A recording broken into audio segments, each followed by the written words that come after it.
shit. A real fucking icebox.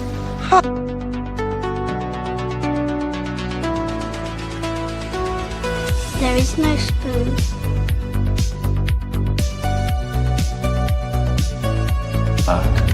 What's wrong? Seriously? Auto-updating now? General, I won't be able to calculate the right data for the satellite for 49 minutes. How long's it live at? 11 minutes and 44 seconds. Fuck Microsoft! Well, they call them interdimensional beings.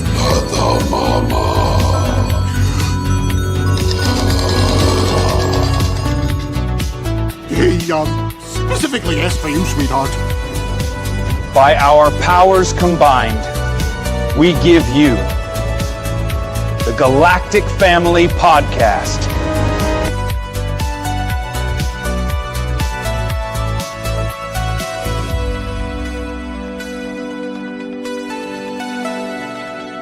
Put the phone down. Hello, my name is Nick Pope, formerly from the British UFO Desk, and you're listening to the Galactic Family Podcast. It's probing time. Hey guys, you know what time it is. We're going to probe right into this. This next guest, pun intended. Tonight, we're going to be stepping into one of the most controversial and debated archaeological mysteries emerging out of Mexico today. Our guest researcher and investigator, Michael Forrest, founder of Alien Carvings and a leading voice behind the ongoing investigation into alleged alien artifacts, underground discoveries, and mysterious carvings connected to regions such as the I'm going to mess all these words up, so I'm not going to mess them up. I'll let him say that. Tula, though, won't say the last part. Whatever the next one is, in Mexico. Through years of research, field research, collaboration with excavation teams, laboratory testing, microscopic analysis, and artifact documentation, Michael has helped bring international attention to a growing collection of discoveries that many believe challenge conventional archaeology and the accepted human history. So we're going to jump right into this. According to Michael, the teams involved in the discoveries include a wide range: ancient carvings depicting non-human beings, unknown symbols, possible lost languages, crystal skulls, stone books, masks, underground findings, claims involving they are carbon dating all of these, thermoluminescent testing, and unexplained materials that they're finding in these items that they're not being able to explain. An ongoing battle is going on between researchers, skeptics, collectors, and mainstream archaeology itself. But Michael's work has sparked an intense debate online and across the research community. To some, these artifacts may represent evidence of a forgotten civilization, ancient contact, mythology, or hidden chapters of our human history, George. Mm-hmm. Let's jump into it and get them on the screen. Hey. Welcome. Hey, welcome, Michael. How are you doing? Guys. How you doing good. Thank you. Thanks for having me. Yeah, awesome. I first got in contact with you through a friend of yours, and just made some amazing claims to me right in the beginning. You know, started throwing all these pictures at me, and you need to look at this. You need to start paying attention. And who is this guy? So I started looking into you and looking into the work that you're doing and the carvings and the stuff that you're finding down there. And it's hands off amazing. You're the next Indiana Jones. So, I mean, what can you explain from the beginning? Like, from all of this, when it first started, who were you professionally and personally? You know, what did you do before any of this? Yep. Well, I'm a musician and a grower of cannabis. I own a cannabis company and a hemp company, and I did that for almost 20 years. So that Okay. was my passion. I play the modular synthesizer, and you know, didn't have any real interest in aliens whatsoever. Religion was always a very friction topic to me. I always felt like we were being lied to.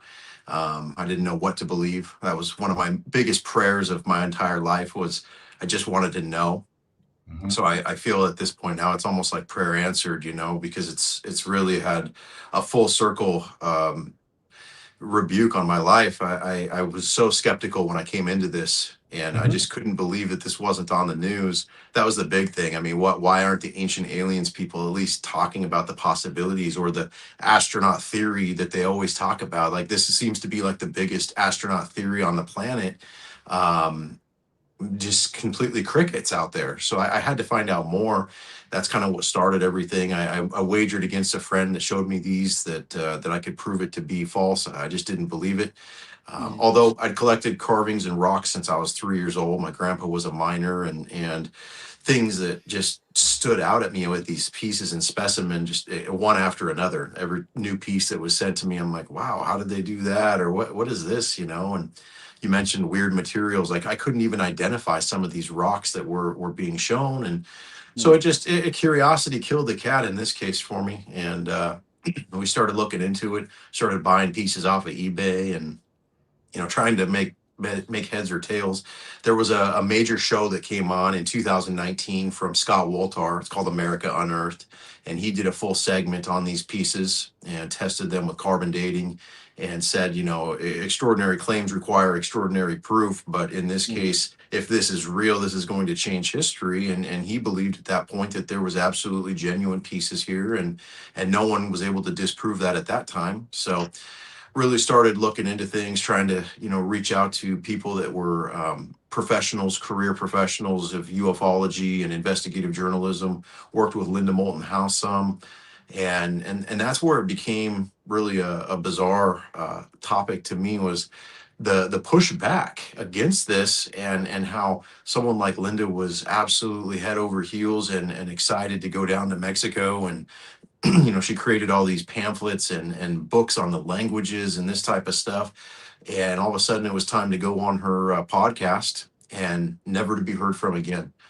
And this has happened now probably more than a dozen times with high profile figures. I mean, I was supposed to do the Rob Lowe show here a couple weeks ago, and we did a pre-interview and sat down.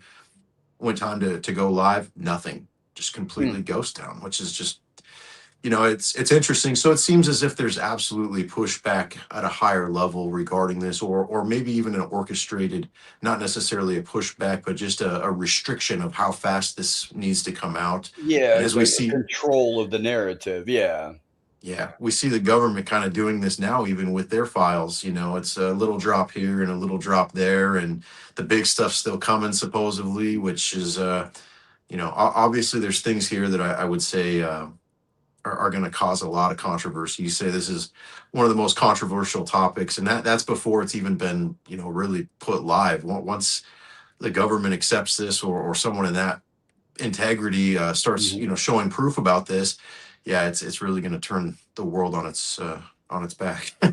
Oh yeah. It does seem like if individuals put their head above the parapet and question the archaeological timeline and say, well, hey, I think they're called parts, out of place. It doesn't fit the archaeological record. It doesn't fit the historical record. I'm a big fan of, for example, Graham Hancock's work, who is asking big questions, and things keep getting weirder and things keep getting older. But it just because it's older and weirder doesn't mean to say it doesn't warrant real scientific investigation. Before you came into the green room, so to speak, Jay was showing me a few videos, and to be fair, I'm absolutely intrigued in this. I think you came out of the music and growing industry, so this site, like these sites that you've located, how did you? Was it through? I think through a friend of yours, who is an archaeologist or an archaeological researcher. Could you give us more details, perhaps with like a timeline of the discoveries that you've made? Yeah, initially, what you're showing right now is in Tula, Hidalgo, and the Tula research came later. It started out with the archaeologist that was on Scott Woltar's show, Mark Russell, and I reached out to him. And he was very standoffish at the time. He really didn't want to talk about these. He said that these pieces ruined his life and that bad things happened from it, and it was a cursed topic. And at the time, he just really was not wanting to be in the forefront of it. But I found out, there was absolutely. I mean, I saw some of his collection and what was going on in Jalisco, and that's Abuelos, Jalisco, there, which is a site where they have a sacred mountain called El Toro, and that's where a lot of the pieces were coming from. And so, seeing this, there was a very bizarre language. We've documented over 10,000 symbols from these pieces. And so as I started buying and researching the people I was trying to find the people that were digging it out of the ground, so I'd have a proper chain of custody, because I was dealing with middlemen at the beginning, and Right. just not, in the weed business, that's not the way to do business. So, you got to find the grower, right? And so that's kind of my mentality with the diggers. And I reached out. I found some people that lived in Mexico finally, and once I added them on Facebook, the people you may know just exploded, and I started seeing that there was dozens of people holding these objects and talking about these objects, selling these objects. And some of the pieces looked way different than the pieces from Jalisco that I'd seen on Scott's show. And I, at the time, just thought that they were knockoffs or people making fakes. But the quantity and the quality of these pieces continuously just blew my mind. And so started really researching into Tula. The people in Tula were more friendly. It was a more friendly place to go visit. And it just things started to fall into line. We were able to rent, GPR, which is what they were doing there out in the field. So they would prospect with the ground penetrating radar and find anomalies. And then with those anomalies, they would go and GPS tag them and come back later and dig them up. And so, like this piece here, you could see it clearly in the GPR scans underground. The soil above it was undisturbed. It looked just like all the other soil all around. So it wasn't something that had been put in there recently by that conclusion alone. And, seeing what came out on this piece completely just changed everything for us. This was a later find, but this piece here has the Boogosphere and other things, ships from 1400 or the 14th century frescoes and things like that were questionable art pieces from the past. And obviously there's all these Egyptian looking gods on these pieces, Anubis and Thoth and things of that nature. And we're like, what does Egypt have to do with Mexico? I mean, how does this connect? But the more I started to research, King Pakal was in a sarcophagus, and there was mummification, and there's, these pyramids and the similarities here of worshiping other gods and things of that nature were in synchronicities that were hard to look back from once I realized it. And, there's actually books like The Queen of Mu that was written back in the late 1800s that go deeply into the connection between the Mayan and the Egyptians. So it was an interesting connection to bring the dots to. And I think they've located organic coca leaf residue in the bodies of pharaohs and Egyptian nobility. Yes. And the only way that could have occurred is if there was some communication between ancient Egypt and those civilizations in South or Mesoamerica, those kind of like areas. Yep. So, obviously kind of like in the mainstream archaeological record, it's a distinct thing. And these little facts are kind of like overlooked and not promulgated because it doesn't fit the narrative that there was map making, the Antikythera mechanism and Peru Reef's map seemed to kind of point and indicate that there was a pre-flood, antediluvian, some kind of pre-trade thing. One of the musings that I've personally had is that, okay, we assume that the Egyptians created the pyramid because of the Great Pyramid of Giza and so on, but hold on a second. What happens if it was the South Americans who had that, who gave birth to the Egyptian civilization?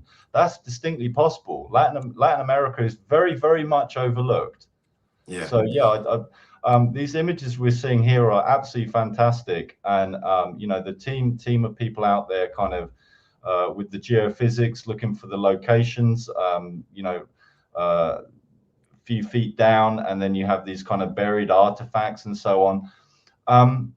You know, is it not possible that, you know, individuals like Jaime Mauser, who've been kind of shown to put like things online which are maybe not true, maybe there's a kind of counter operation here, because the real reality, perhaps the things we're looking at here, could upset the apple cart of the archaeology industry. I'm going to say archaeological industry, that it would be, but that, you know, like, follow the evidence all the time, follow the evidence. Wow. So I've got a question for you. With some of these artifacts that have come into your possession, how I mean, like, did you go out to these locations yourself? Have you met these people who are like working out here?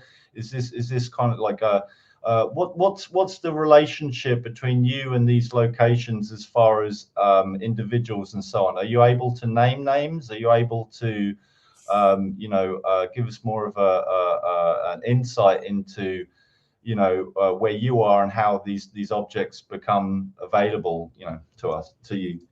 Yeah, there's, you know, like I said, it all started on eBay, but at this point now, you know, I had to find the people that were digging the objects out, and in many cases, you know, they're very, very reluctant to talk about it. There is an absolute opposition, like you said, in Mexico, that is trying to cover this up. We actually interviewed the elder Toltec, Max, and there's a large interview in my book, Anunnaki America, that explains, you know, that the mafia tried to recruit him, and they tried to get him to sell their pieces as well as his. They knew he was digging the pieces out of the ground.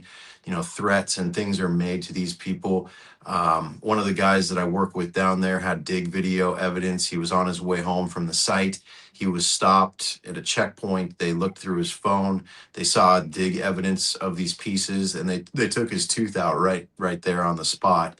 Right. And said, you know, don't be doing this. So there is absolute stigma with Jaime Maussan. I didn't know what to believe, you know, all these videos of orbs and things. And now we're seeing it with the war.gov release. And there was actually a document of his in the war.gov release regarding the Nazca mummies, which was kind of an interesting file to find in this first release. You know, we have all these UAP files, and then all of a sudden one random stranger about the Nazca mummies and Jaime Maussan. And why would the government include that if it was all bullocks, is really the thought that goes through my mind. And I know personally, factually, I know I've got good friends that work directly with Jaime. David Roldan's the chief researcher of the Boogosphere. He also wrote a book on these artifacts prior to doing that. And Jaime Maussan and Fernando Corora, they got in a large amount of pushback when they came out with these pieces back, and I think it was 2015. Recently, the PhD anthropologist Vanessa Meligari went on Mexico national television and explained that these pieces are genuine. So it's very interesting. You know, now they found a second Boogosphere. It's been cut open, and this Saturday we're going to find out a lot more about that. And I think that there's a real absolute effort by Jaime and his team to bring this truth to light. However, the pushback against this topic is so rampant. There's so many influencers and paid people in the disclosure industry that it's a complete mess. I mean, they call it $1 billion disclosure industry. Well, where do all those billions of dollars come from? Are they coming from people like you and I just watching these videos on the internet? Or is there something bigger funding this industry to maintain the narrative?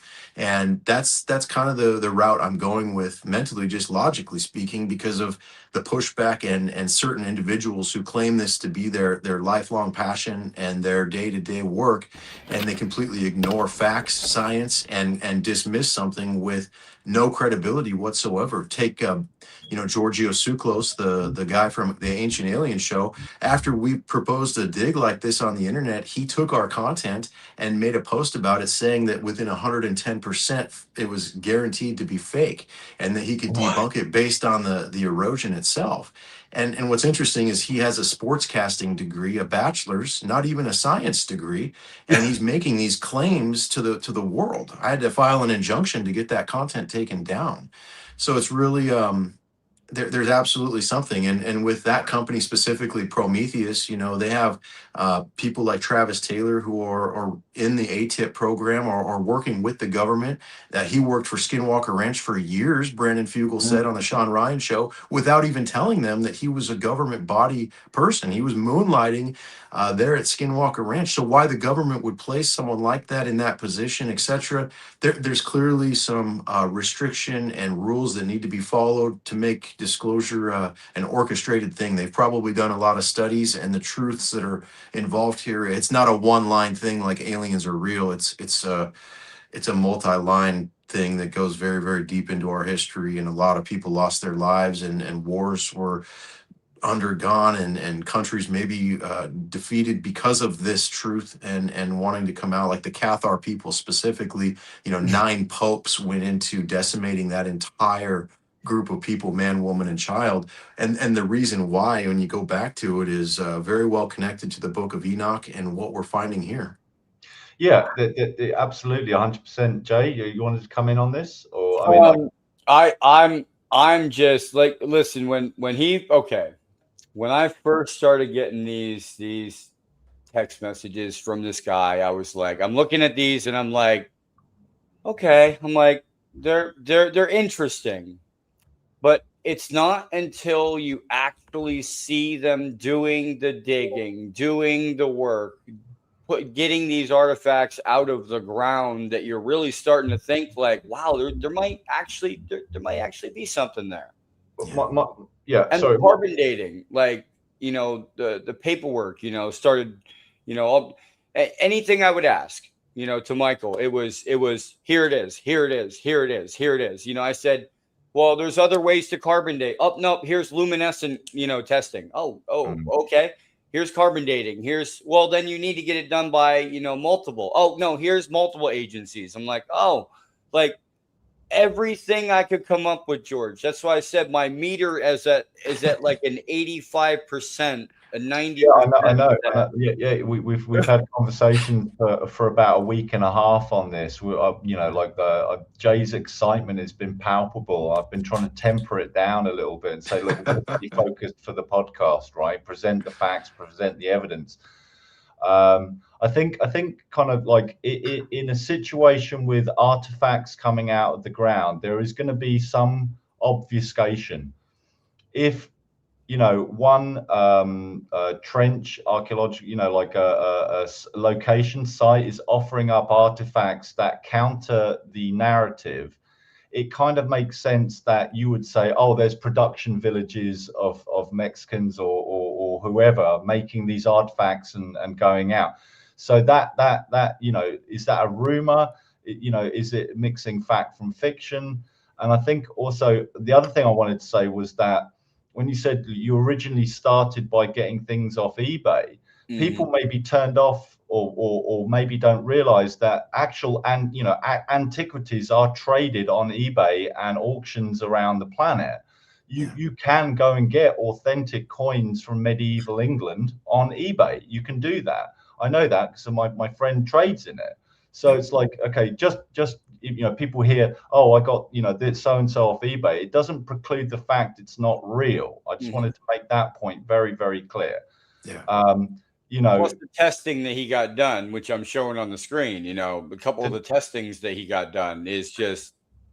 Yeah. Does it have to be in a glass cabinet in a museum to give it authenticity by somebody saying this is authentic versus, we use the same methodology as everybody else? We've got all the like we're looking here, University of Salento carbon dating, diagnostic, radiocarbon age, and so on and so forth. And it's you know, like it sounds like you yourself, Michael, have done the homework here. And people are kind of like Linda Moulton Howe, very interested, go in, and then nada. You get lined up for an interview. Everyone's extremely interested in nada, almost as if it's when a topic is too hot to handle. It makes you wonder, well, you know, hey, you know, Galactic family, we've got the gloves, let's go. Let's bring on Michael, let's give him some air, and like, you know, present the facts as you know them. I you know, my instinct on you in the first 10-15 minutes of this is you're honest and trustworthy. You've been open and honest right the way across the board. You haven't denied anything. You haven't said, you know, whatever. And it's just like, yeah. So the story continues, and I'm going on a monologue, and I'm going to stop right there. So questions. With these artifacts that were located in Mexico, with the names that what was the Tula? Yeah, Tula Hidalgo and Tula Hidalgo. Abuelos, Jalisco are the two primary places I've researched. But there's about 8 states that have had these findings, and about 4 of the states have been researched pretty heavily. There's a team over in Italy called the Aslan Stone Project, and they have over 400 credible tests that are going to come out on this next month. And I think that's going to be a real big thing, because they had PhDs do all the anthropological work. They've gone down there and verified all of this personally, multiple doctors involved. That's what I'm really excited for. It's, you know, seeing the institutional side of it get involved has been my biggest effort. Once I knew that there was a truth here, even if 1% of the items were real and everything else was being made in a chop shop, I knew factually when I saw the petroglyphs at the 20-foot level, when I seen, you know, them open up this cave that took 2.5 weeks and they only found 7 objects inside of it. Things like that just don't make sense. I mean, the refuse pile was an entire parcel of land of just all these piles of rocks, and they were using 5-gallon buckets to take this stuff out of here because it's 20 feet in the ground. So there's no way that someone would do that just for fun. And you know, things like that started to really eat at me. And once we saw the science, you know, some of these pieces, they're made of this material like this here. It's a type of geopolymer. And so these aren't stones that are carved out of the ground. These are actually a geopolymer that's made and sculpted while they're still in a gelatinous type phase, where they could be, you know, carved like butter rather than a stone. And then they're hardened or, you know, fired at low temperature near a fire, something of that nature. But they're not brought up to high heat, because when we use the EDS testing through a scanning electron microscope, you can clearly see that there's things in there, organic binders and you know, carbons and oxygens, things that would have been placed differently or removed altogether if it was, say, an igneous rock in the middle of the earth being created at high pressure, high heat. But bronze tools. you know, it's kind of like that whole argument where it's like, well, you know, ancient civilizations must be kind of like, you know, one, you know, a common fallacy is one, they're not as intelligent as us, or maybe had access to this, you know, lost technology systems. Yeah.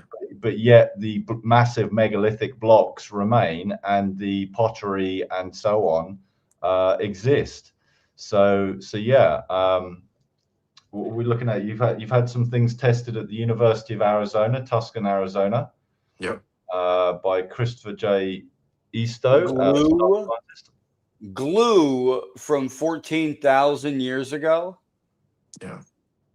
Yeah, if you look at like these pieces, you'll see like the little eyes, they're glued on. Same with the mouth here. It's a different type of stone that's put on as an inlay. So you can scrape the adhesive that's used there and, you know, test it with FTIR. You know it's organic material, then it can be carbon dated. And that's exactly what was done there by the University of Arizona.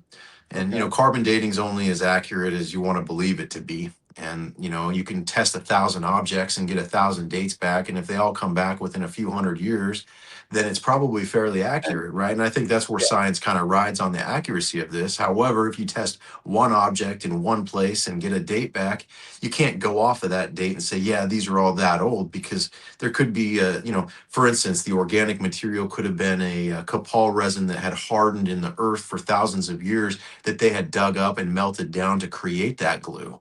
And so therefore the dates get offset. And that's why we use the thermoluminescent dating as well on ceramic pieces. But if you know Mesoamerican culture, you'll know that ceramic and certain things like that came much later.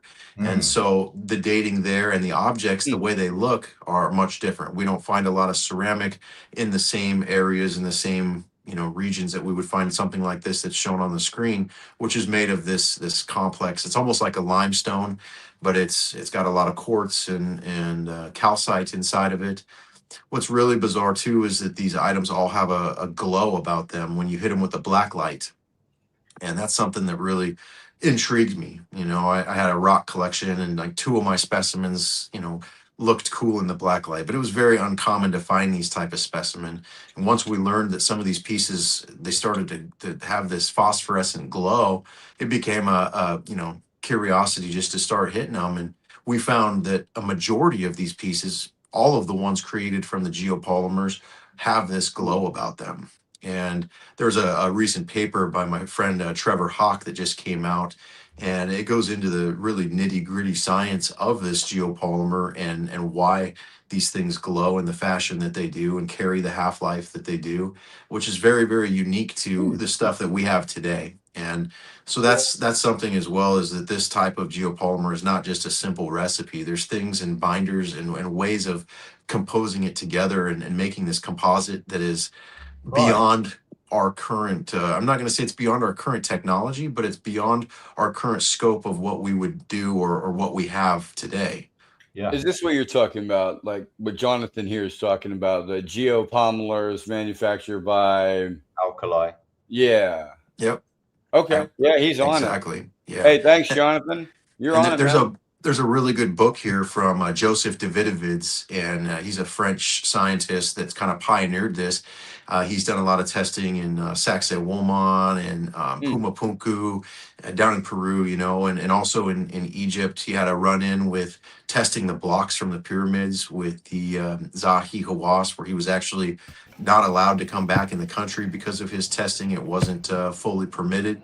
But he wrote a book called The Natron Theory, and he suspects that a lot of these megalithic monuments were made from this type of a geopolymer rather than cut and quarried, as we know. And some scientists may argue, well, we know where they quarried these stones, but were they quarried in blocks, or were they crushed down into a powder and then reconstituted later as a block? And I think that's maybe a better idea, considering the tolerances that we see between a lot of these walls down in Peru. For instance, there's 7 or 8 different cuts, and they fit together with not even a hair's distance between them.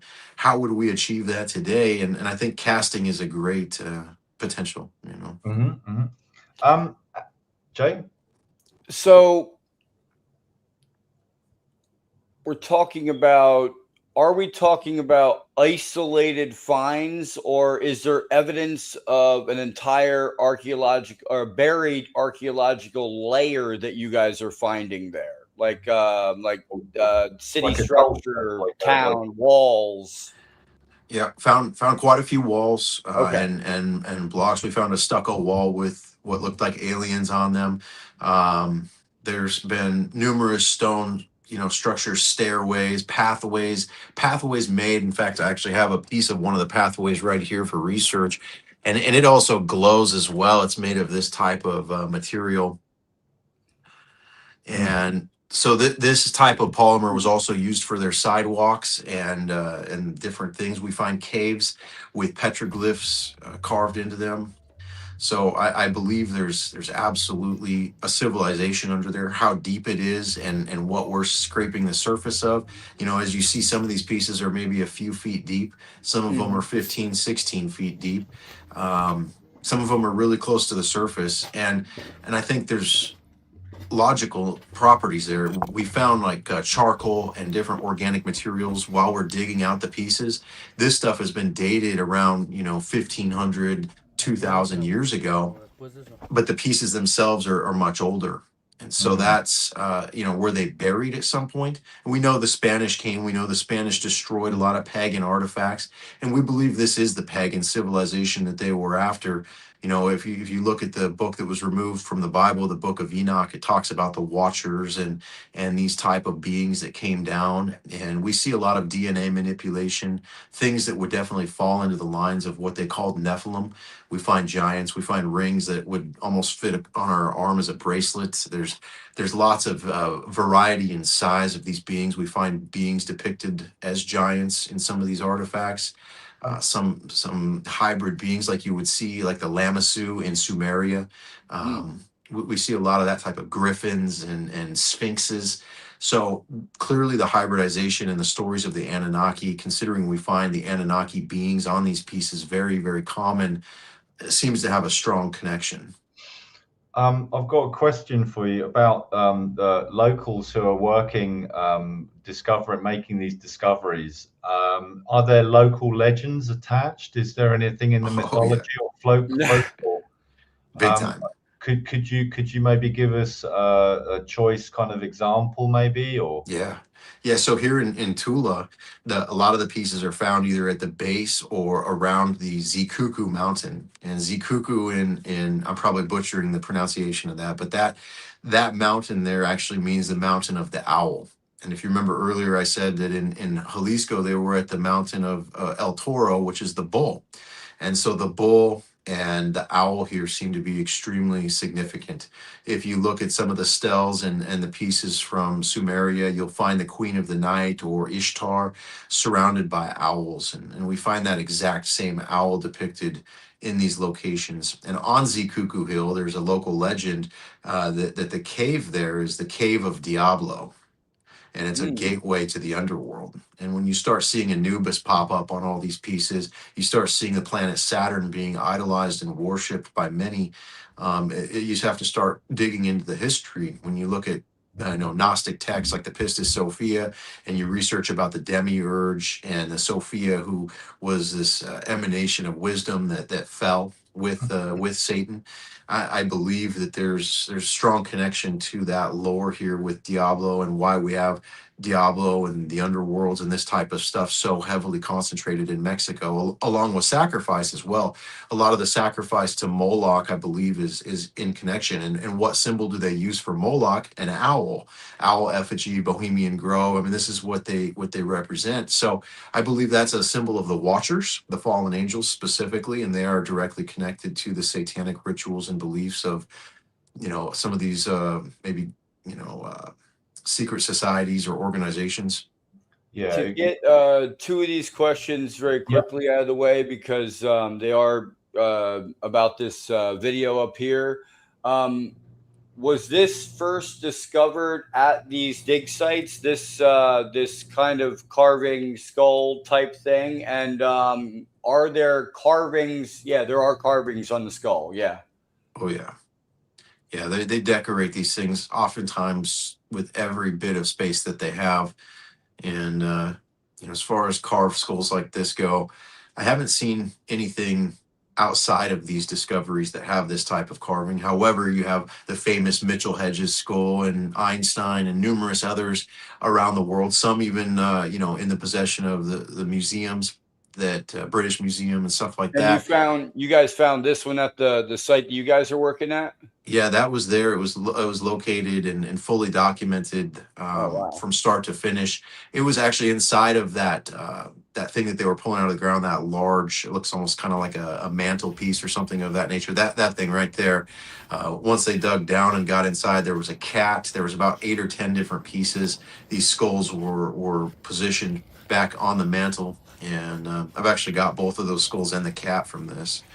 Oh, wow. And yeah, to follow up on some of the local legends, object significance either within that culture or today for us, like that we're piecing together the puzzle. We've got the kind of, as you said earlier, the second dare I say tranche of documents released by the Department of War. I'm only smirking because it's French. or a slice or a subsection or a sliver of documents released. And so everything's kind of coming out one way or another. I don't think the earth, there's no secrets in the desert really over time. Everything that's buried comes to the light eventually. And, with these objects that could have been much coveted by their owners originally, and then, saved for later, and then, a great flood takes place, or it's buried or covered up for some unknown reason. If people think that that's strange, I would argue that, people are discovering hordes of coins with metal detectors all the time. Yep. They're finding things that push the historical record back and longer and further in time. And even amongst regular museum pieces, there seem, and I mean regular as in, and I'm going to use the authenticated museum pieces, there seems to be strange anomalies like the Antikythera mechanism that pop up going, it wasn't just the British who invented time and made the mechanism for traveling on the planet. It seems to be much older. The Greeks had it, who based it on an older system, Yeah. So, that's a great analogy. The older systems mentality here. You look at Göbekli Tepe and the age there, and it's been accepted, but kind of pushed off to the side. We don't talk about that. Yeah, and you go into the Egyptian history and you look at this place called Kemet or Kem, and their creators came from there, and this existed before ancient Egypt. So that's something of very good interest to me. I find that the descriptions of the Kemet creators is actually where the pharaoh got the strapped-on beard from, and that beard is proficient all over the place in these findings. And in fact, it's actually the tentacles being braided of these, they look like squid or octopus type amphibious beings. And we have that over in Europe too with Dagon, was this fish man. We have the Nomo, which are part of the Dogon tribe beliefs that they came out of the water and helped these people. The story of mermaids and this type of stuff is definitely a global legend or lore. And I'm finding that, like you mentioned earlier, the mythology here or the legends have to be looked at much more carefully, considering this global expanse of space here that was supposedly not traveled upon. And I mean, even some information may be codified in local dance rituals as well. The music, the sound, the culture. Big time. It seems to me with I may be biased for personal reasons, but South America seems to be swept over again and again and again, considering its landmass and the temples and temple locations and sites. It's a huge area, and there's a lot of land to cover, and so to kind of have teams of people going out, maybe a bit naughty, kind of like operating in the way that it's operated in, but having to dodge cartels. Jay? George, tell me you wouldn't freak if you dug this out of the ground. If I dug that out of the ground, I'll be thinking, oh, okay, well, maybe pharaohs were in part alien of some kind, and that's why they were ruling, because they had more gifts, in some way. Wow. The alien thing was my first thought too. Like, that's why I call it alien carvings. These immediately looked like aliens. But the reality is we've been sold aliens by Hollywood. We've been sold, the first one was Aleister Crowley. He depicted this being that he found in Egypt called Lamb. Yeah. And so you trace that back, and it's quite interesting. And if you go to the Atra-Hassis or the Enuma Elish, which are ancient Sumerian documents, they talk about this species that came with the Anunnaki. They brought them here, called the Ajiji. And inevitably, the Ajiji realized that they were a slave species. They were the ones making the roads and this type of stuff, plowing the fields. And they realized that they were a slave species and had to be replaced because they revolted. So they revolted against these winged Anunnaki beings, and we don't know exactly how. It doesn't state that they were exterminated. And so it kind of goes hand in hand with possibly these gray alien looking beings. And maybe they were so advanced, there's the Tower of Babel story where they were building this tower to God, and they were making stone idols to worship false gods. And that's one of the reasons that God flooded the earth. And you look at this type of story, they very well could go hand in hand, and the Ajiji could actually be these aliens. And it's possible that they used portals, because we find portals all over this area. I mean, straight up looking like out of the movie Stargate or out of the book of Ezekiel with the rings inside of rings, all kinds of crazy devices like this.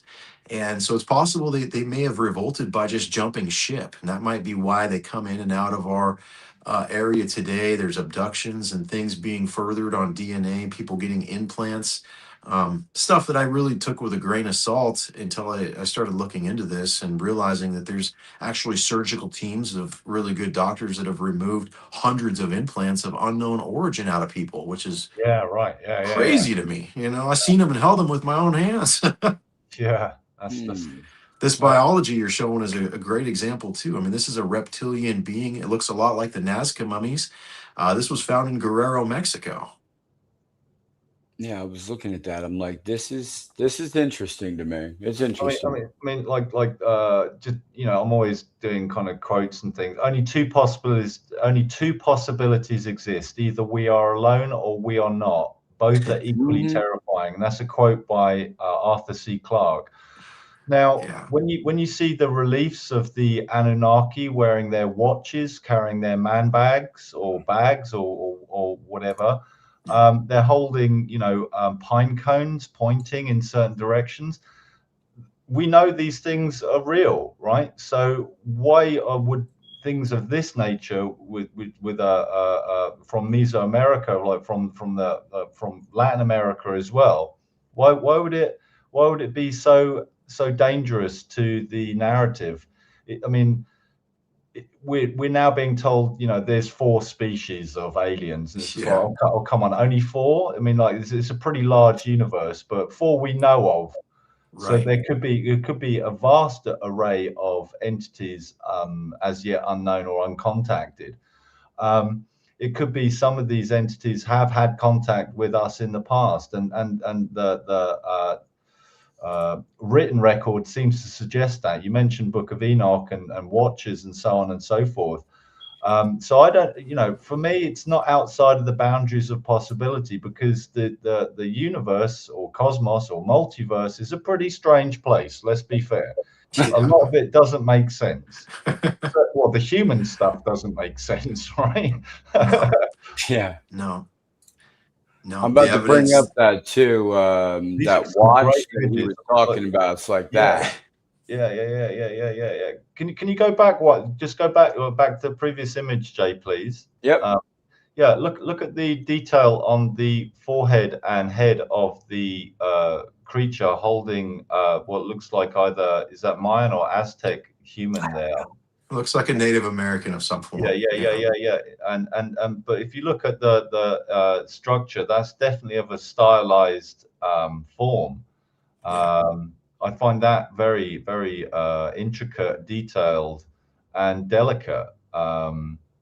That's a great piece. I mean, that really does evoke wonder. Yeah, some of these pieces are over 4,000 pounds.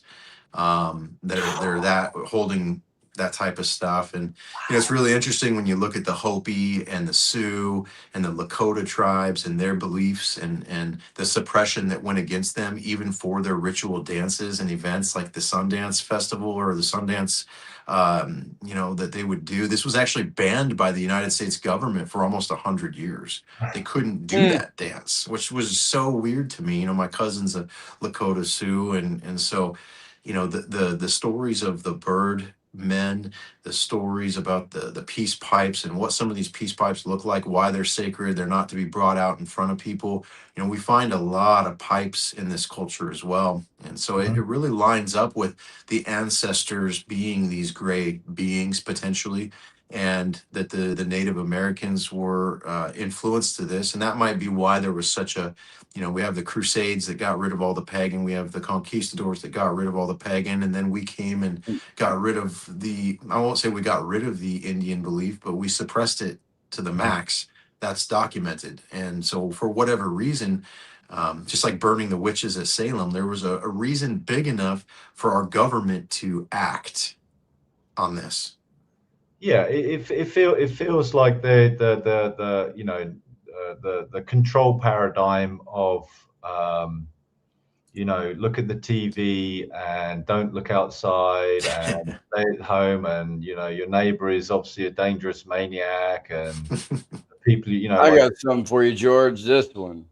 Oh wow! I mean that's some kind of crazy temple there, but the cube symbology there as well is fascinating. Didn't we just get a drop talking about cubes and stuff and everything else and so forth? Yeah. Hypercubes and it's highly tied to Saturn as well, and the Kaaba, the ancient box in Saudi Arabia that the pilgrimages go around, and they circle around this. And if you look at that cube and you flatten it down, you'll get a hexagon. And what's interesting that with the top of Saturn, the planet, is we have this hexagon, weird magnetic anomaly that continues to go and go and go.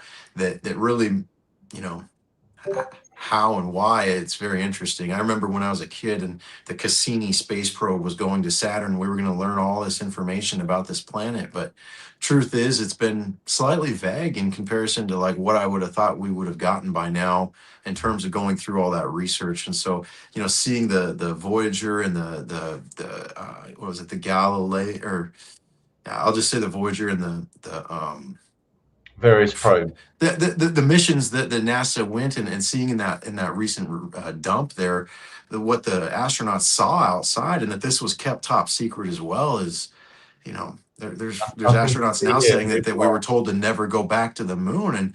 And I'd always ask my mom, like, why don't we go back, and we seem to get there, then we have all this technology now, what's stopping us? And so now we might see why.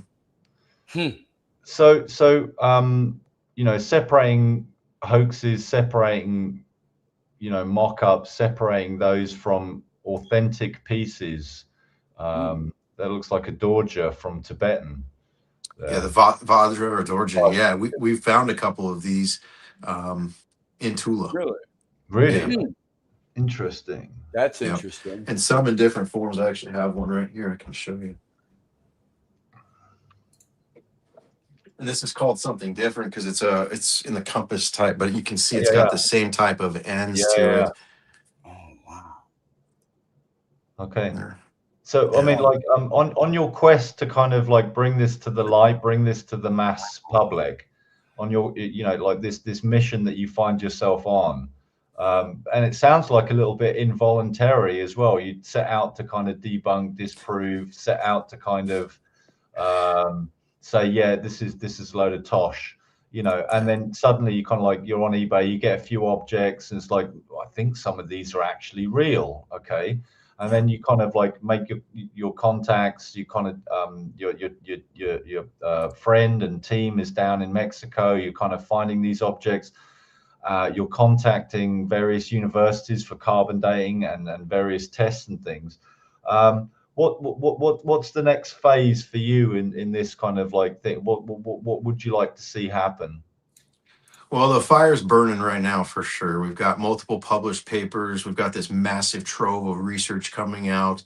The fact we find this boogosphere and this chip design all over these pieces, I feel that the crashing of the boogosphere and the research of that sphere is going to be extremely pinnacle to tying all this together. Hearing that they cut it open here a couple days ago was music to my ears. It's kind of scary at the same point. Some of the scientists said, don't ever cut that thing open. It could kill us all, and so the fact that they achieved this successfully, and now we have the parts that are being analyzed inside, and there's a press release coming on Saturday. It's very exciting. We found a lot of depictions of the Sophia and other beings with this chip. We find, like that cat that I told you I had that were accompanied by those two skulls on that altarpiece. That altarpiece has the Boogospheres on it, but also that chip is on the forehead of the cat, and it's a metal chip that's literally embedded into the stone.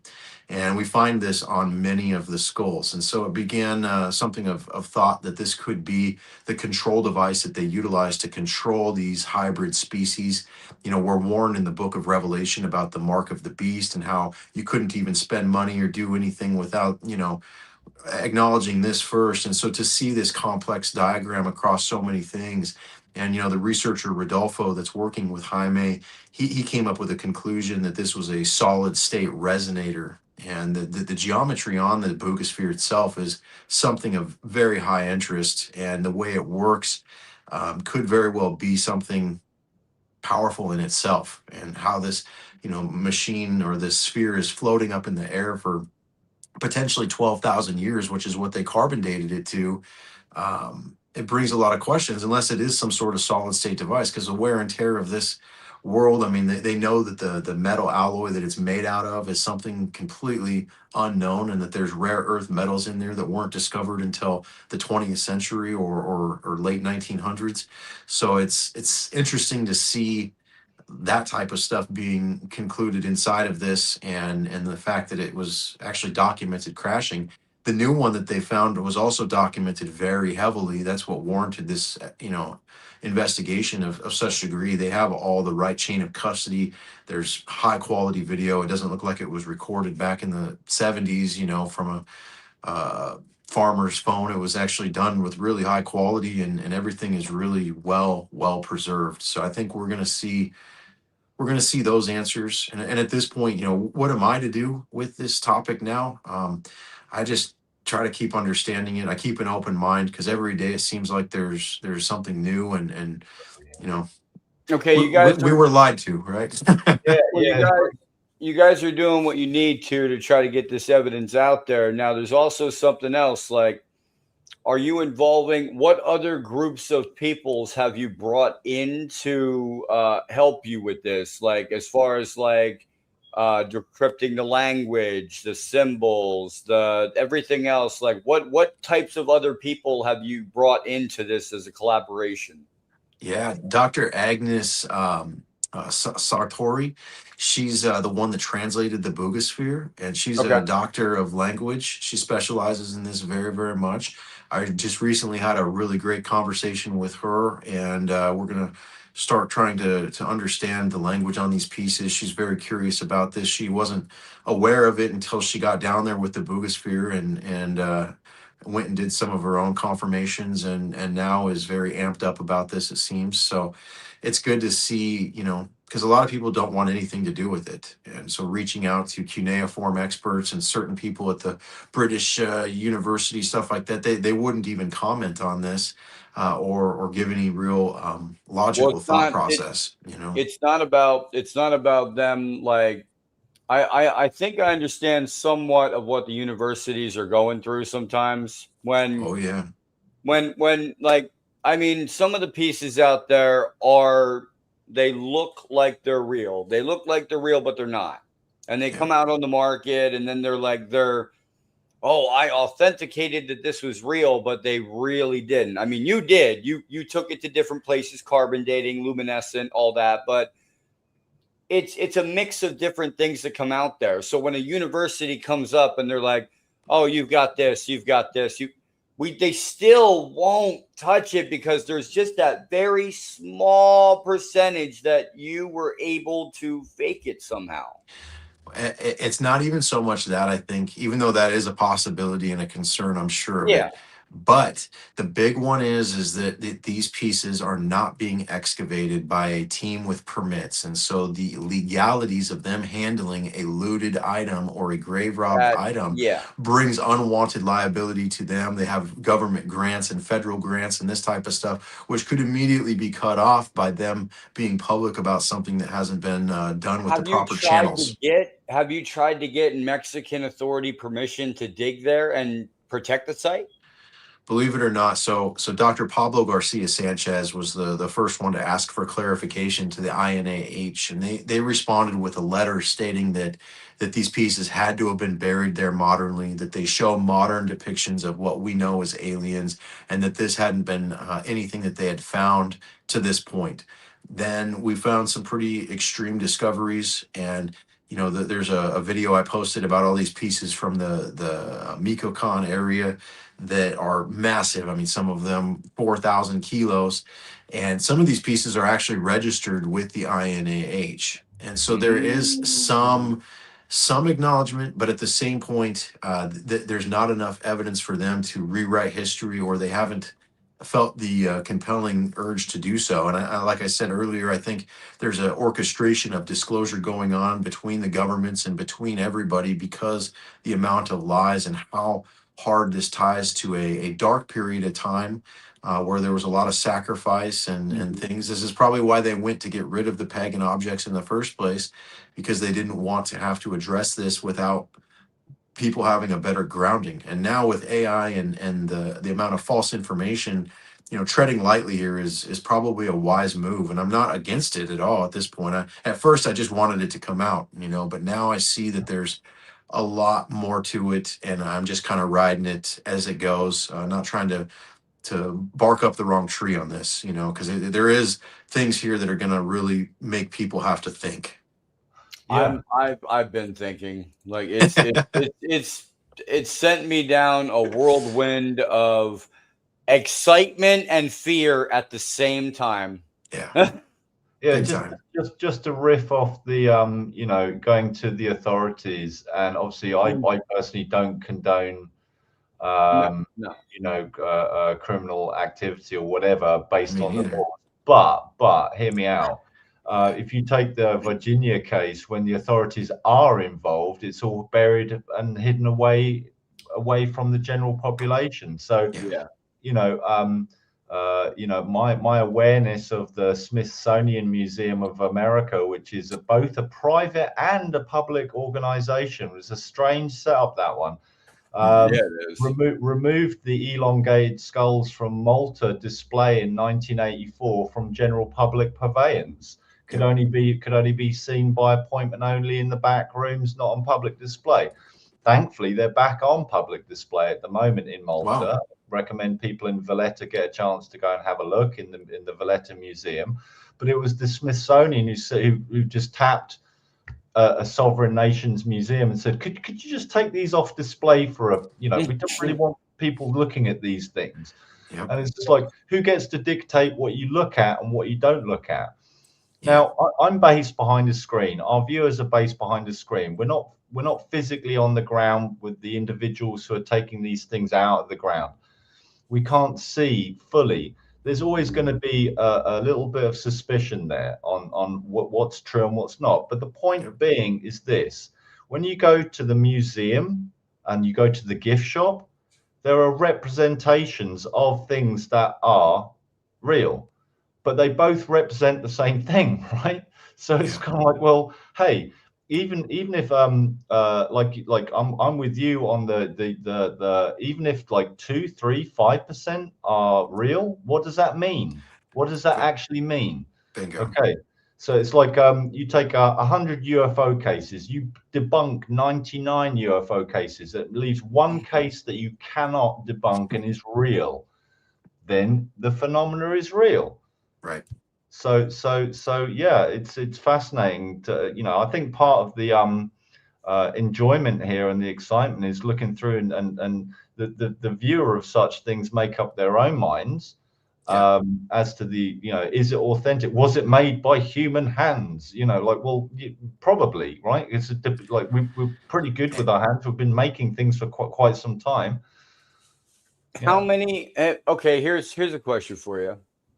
Has any items been discovered in that area not to be authentic? Yes. Well, not in the ground. Not in the ground, though. But I mean, there's sellers that have come on and absolutely. And in fact, some of them have been really quality knockoffs, and that's what the elder Toltec said, is that they were creating pieces, they were spending money, they were being funded through UNESCO. The mafias in Mexico were being funded through UNESCO, which is another interesting organization that has private and public ties, and a lot of the donations that are going into UNESCO are privately anonymous donations, which I think is interesting, considering you could have an elite class funding the dismantlement of all these sites. And who runs all these crazy sites? UNESCO. And what's crazy is too is that a lot of these sites are in poor countries. You have Mexico to our south, which we know we do a lot of work out of, and we know is a great place to earn. There's a lot of resources, and yet they're absolutely poor for some reason, and that's our neighbor. So what's keeping that? Why does the Vatican have all these churches and so involved with the government of Mexico? And a lot of these places were built on top of old sites and different locations, megalithic sites and structures in Mexico as well. So they clearly knew there was important things here that they needed to guard with their places. And so I think there's definitely a push on that end as well. Wow. This is just all incredible. And these were found also down there as well. Same sites that you were looking into. Yeah, those tablets there weigh close to 400 pounds each. There was 8 or 10 of them that surrounded this sarcophagus that weighed over a ton. And they tell an extremely in-depth story of these beings. You know, if you read the Pistis Sophia, it talks about the reign of the sphere. And, you know, seeing all these spheres, you can see on this image here that there's all these spheres around these angelic looking beings. And so, you know, Pistis Sophia is this book that was hidden essentially for close to 2,000 years and finally was translated in the late 1800s to 1970s for the full thing into English. But that's a long time to be missing considering what it says. And it's Jesus's words to his disciples when he returned after the resurrection. And when I first heard that, I'm like, what? You know, I don't remember anything of this. But actually in Luke in the Bible, it talks about this specifically. So this book has been a real cornerstone to my research and understanding of what we're actually seeing on these pieces, because it goes very, very hand in hand. And if you were to read the Pistis Sophia without seeing these pieces, it would be real hard to understand what some of the terminology and things are with the reign of the spear specifically. But you can see here this, you know, these groups of what could be archons and you know, fallen gods or fallen angels that were in control of this for a period of time. And that might be what we were saved from and why we consider Jesus as the savior. Okay. And like, that's why the mark of the beast is warned about, and could be also why computer chips seem to be finding their way back into the brains of people today, and why our phones and AI and things grasps more of our attention and more of our time than practically anything else now at this point. Yeah, we were just talking about this, George, that the dog head for Egypt is what god? Anubis. Anubis. There's Anubis. Yeah. Yeah. And he's Hades in the Greek, which is interesting. That correlation with Hades and the underworld and doctoring souls. We also find Saturn such strong depiction, and so the connection between Saturn, Anubis, Anu, the head Anunnaki, and this sort of demiurge mentality could very well be in synchronicity. There's also on this one, there's also just up the top left, there's almost like a Quetzalcoatl type flying, you know, kind of dragon serpent. Yeah. Feathered serpent. Yep. And that being you see, that bird being in the Anunnaki reliefs that you see with the bird head, and he's a human body holding a pine cone. That was also found in Ecuador with the Father Crespi collection. And that bird may be the feathered serpent. We actually find that specific head on a dragon body. My buddy that went down to Tula last year to spend some time with the diggers, you know, my best friend, the guy that showed me these artifacts for the very first time, and he went on his own dig to see if he could find these objects on his own. He didn't want anything to do with the locals on this. He wanted to see it for his own eyes. And so he was digging on some private land that he was given permission to dig on, and just started digging holes. And on like the third or fourth day, he pulls out this, I mean, massive crystal skull that has this feathered serpent being on it. And I think that's what we're seeing. If you try to find the name of that Anunnaki being, it's quite difficult to get this specific. You know, there's the Apakalu or Apakalui beings that were here to help, and then there's also one other name, but it definitely could come back to Quetzalcoatl for sure.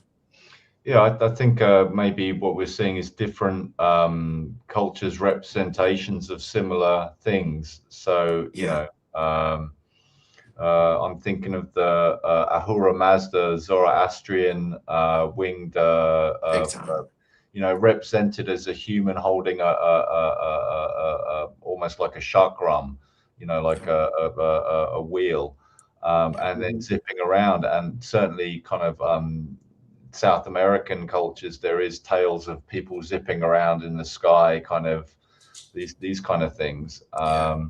So it's cross border, it's internet, it's global. In the Hindu text too. Yeah. These guys taking great risk. Yeah.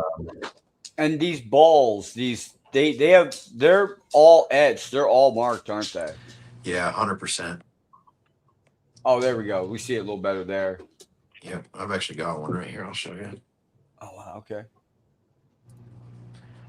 This is one of those ones that they found. I mean, it's fascinating whether the viewer of this. That. What is it made of? Obsidian. Obsidian. That's the hardest. That's a very, very hard substance to cut through. Yeah, it's basically like glass. Yeah. Wow, that is amazing. I know. In you know, personal concerning carved balls, there are in Scotland these, if you can imagine, a very hard granite stone with a spiral motif from bottom to top.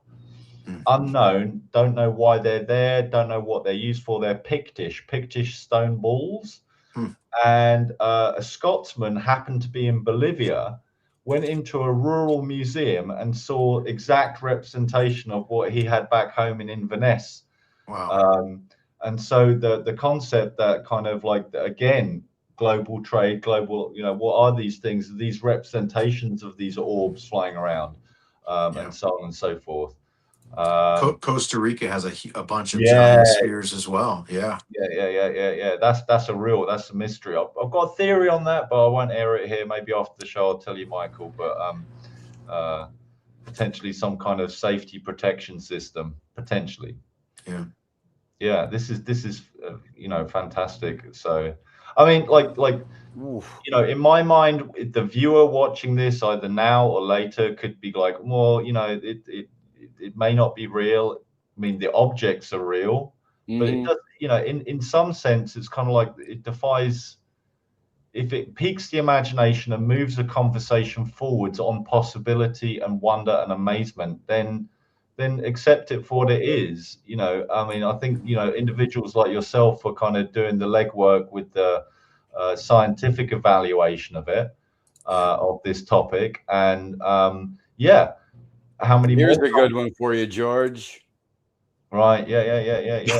Yeah, you can see down there. There's that border around down there at the bottom. Those are those 400-pound tablets poking through the earth that you were showing. So that's earlier. where you found it. So it was around this item right here. Oh, correct. Wow.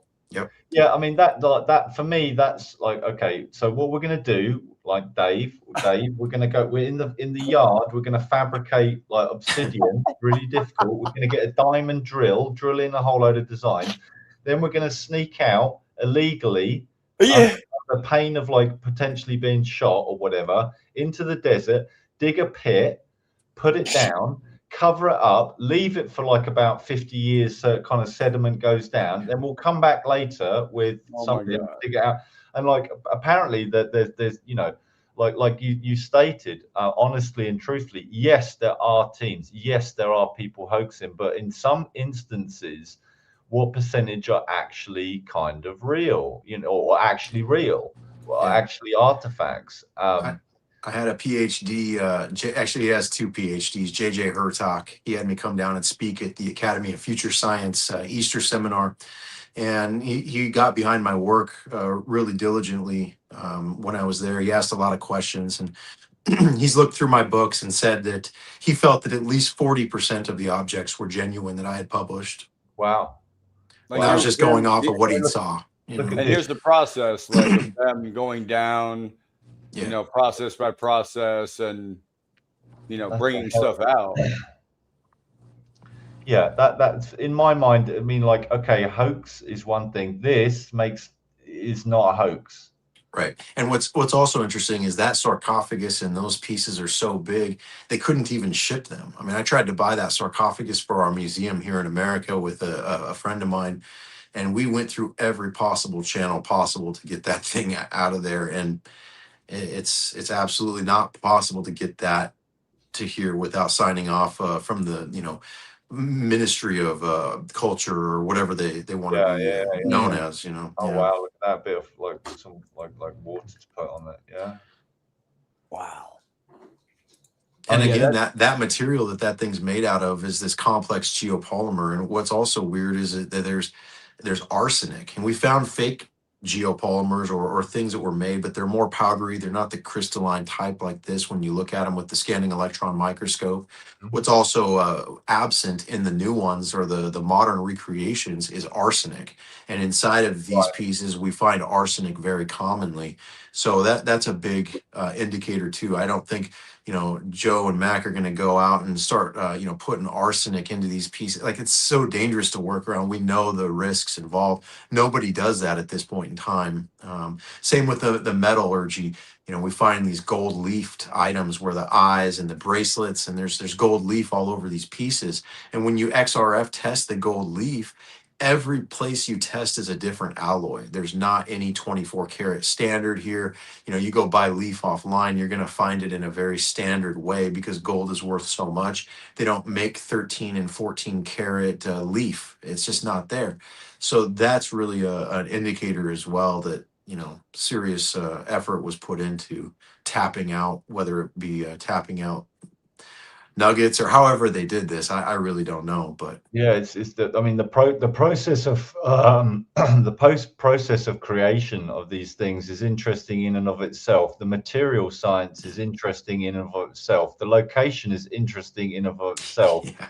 And the depictions contained on the said objects are interesting in and of itself. So like, I used the word interesting, like as in, wow, this is like this would draw my attention for a considerable amount of time. And obviously, you've been in this space, gone into George, Yeah. your robotic body is messing with your camera. I know. What I may have to do is leave the room and come back in. You're getting interference. Well, I was just sitting there, kind of going, okay, right. So you like, because we're all of us here tuned in and whatever are naturally kind of like maybe fence sitters, maybe skeptical, maybe so on.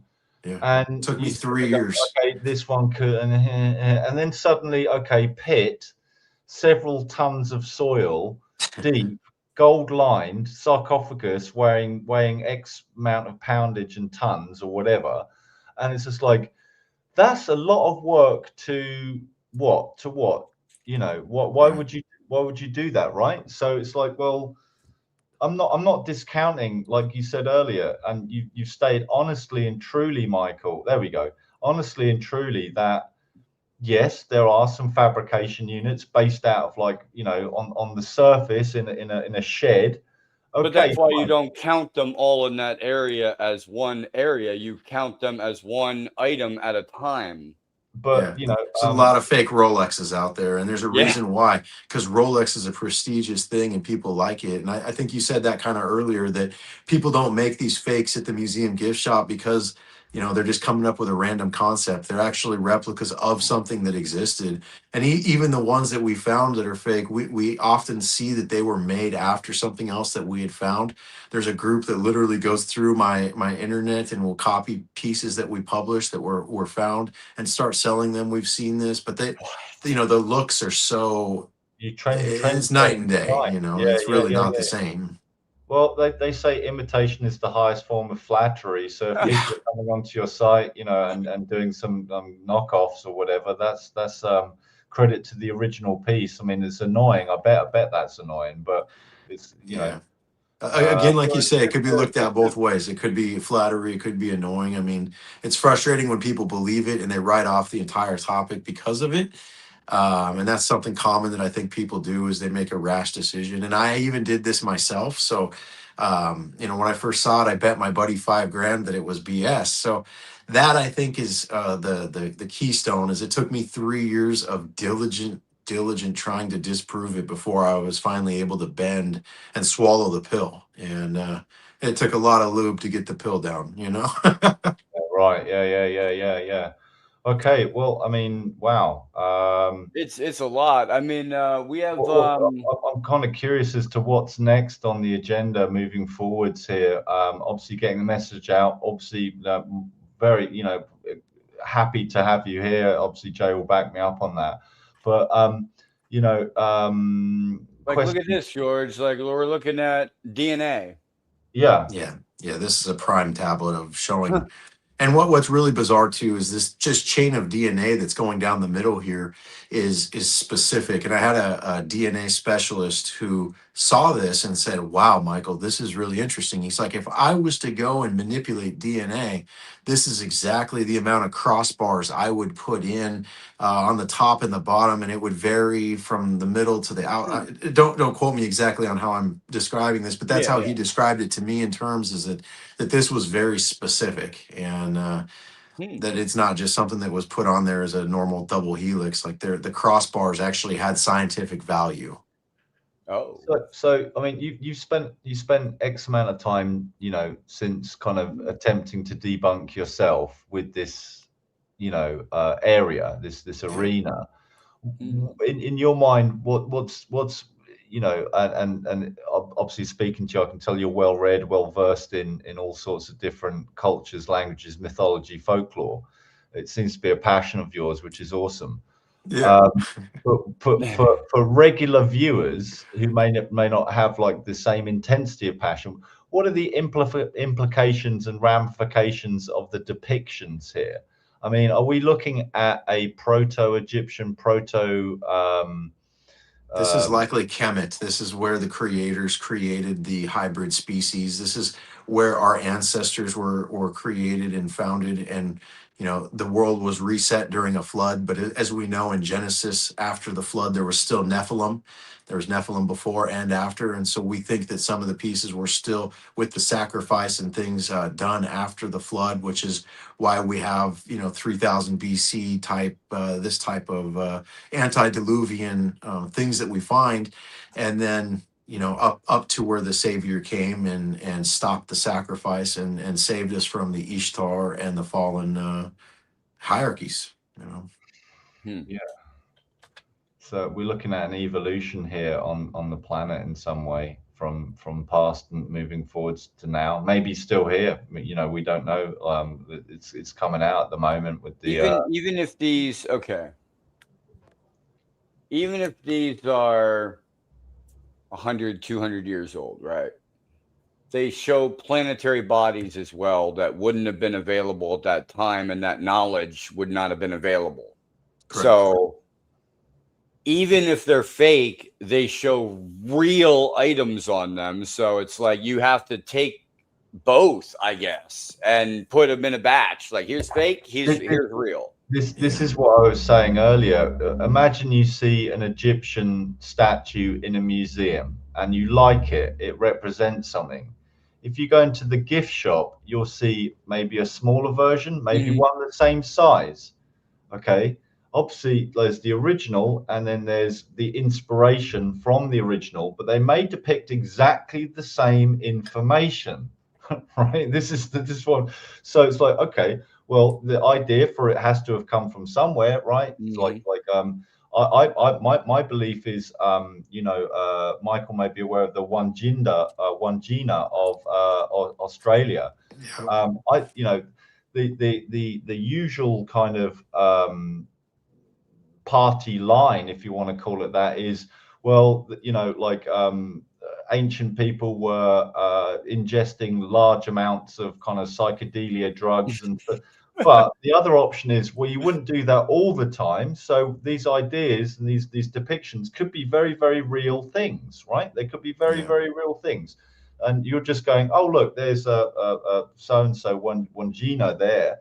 So, I think you're hitting on something really important. You know, the DMT and ayahuasca specifically is, you know, quite well known down in, and same with the mushrooms and that sort of stuff down in this part of Mexico as well as Peru. And, you know, people claim to see these beings and these alien types where they're, you know, in these hallucinations. And what exactly is a hallucination? What populates our imagination and hallucinations inside of our brain, and where that information comes from is very interesting to think about, because there's, you know, when you leave your body and you're exploring something new that you've never even thought, heard, or seen before by a plant, that's a bizarre connection. And I think that's really important. You know, something that you mentioned earlier too is like there's all these astrolabes. This is a star map that depicts the sky, and this type of reminds me of a Sami, indigenous northern Scandinavian Sami shaman drum, the imagery on it. And what was strange for me is where you were just holding it before you presented it, there was a little three-legged symbol by your right hand. And I've been in the back chat on our Discord channel talking about the triskeles as a symbol for the Isle of Isle of Scilly in the UK, Isle of Man in the UK, the Clan MacLeod up in Scotland on the Isle of Skye, having the same three-leg symbol. And then Sicily, the flag with the three-leg symbol with the Medusa on it. And then the oldest known representation is in Malta at the Hypogeum on the ceiling of a triskeles, where they found in the oracle room elongated skulls and lots of human skulls. Wow. Yeah, so like you just had that right next to your finger. I'm like, I've been talking about this for weeks. Now synchronicities. You also told me about an item that not going to mention no names or nothing, but a friend of yours was able to keep down there that was a crystal-like skull. Is it the, like some of the ones that were found, like the skulls that were actually like the crystal skulls that were found around the world? Did you find one of them down there? Found tons. I mean, you can see here behind me, there's quite a few different skulls that have been found. Oh wow. Yeah. So it's definitely along the lines, but these have a lot of engravings in most cases. Some are just clean, polished crystal skulls, but a lot of them have extensive detail, language, a story on them. You know. Okay.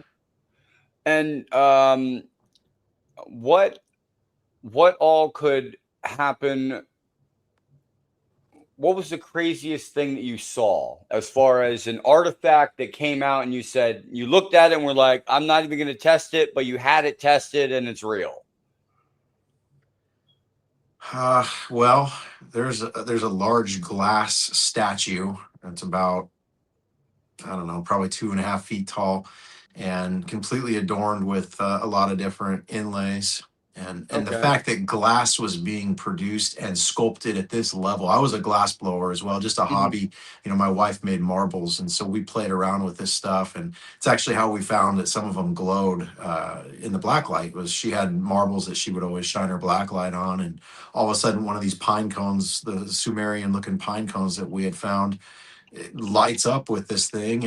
And so yeah, I think seeing the glass work and some of the metallurgy, the boogosphere chip, the fact that we documented that chip back in January and the actual boogosphere didn't crash until March, you know, that sort of stuff has been, you know, really standing out as there's more going on here than just an ancient civilization. This seems to be almost orchestrated in a fashion, because after the boogosphere crashed, the amount of pieces with this, it went up pretty alarmingly. And I think some of them were fakes and they were trying to ride along the thing. But the amount of documented, like that large mantle there, that clearly wasn't, you know. Well, I'm looking at this and I'm like, there's just wow, and like there's even not even the writing, just the amount of detail Yeah. that it would take to fabricate some of these pieces are immensely, yeah, it'd be very, very hard to do. Oh yeah, yeah. Especially with the crystalline stuff, the Wow. calcite, like this calcite mask right here. I mean, this would take significant effort to make, and the risk of something cracking or chipping along the way of these softer stones that are being carved with negative space and hollowed out.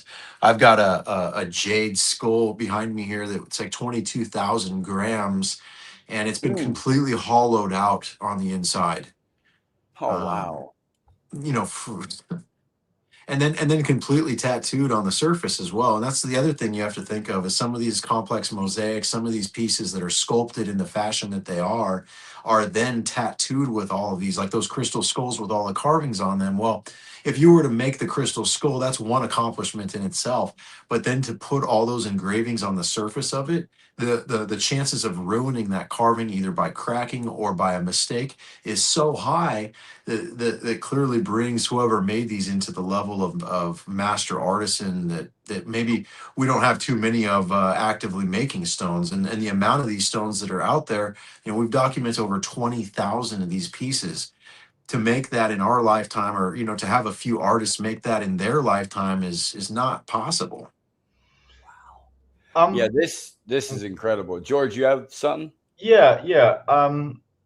A lot of ancient sites, strange phenomena, paranormal phenomena, hitchhiker effect, these kind of things can occur. Earth lights. Are you aware of any interference in the dig teams and so on? You're obviously in possession of some of these items. Have you had strange things happen to you directly, or maybe some missing time, or things flying off the wall, or Everything's been complete. That's part of the thing. I've never experienced anything like that in my life, and I've had some trips on psychedelics back when I was a kid, and these were the most extraterrestrial events that ever happened to me. I've never seen a UFO. I just went down to Tucson, or to Sedona, and used some night vision. We saw quite a few anomalies, and but no, as far as that, I haven't. However, people that are digging these pieces often see orbs and UFOs. There was one guy that found a pyramid, and it had depictions of these beings looking up in the sky at these orbs. And anytime he would bring this pyramid out, he would be able to go outside. He's got hours and hours of footage of these orbs flying around. There's been people who wanted to take power of these objects or try to use them in occult rituals or sacrifice.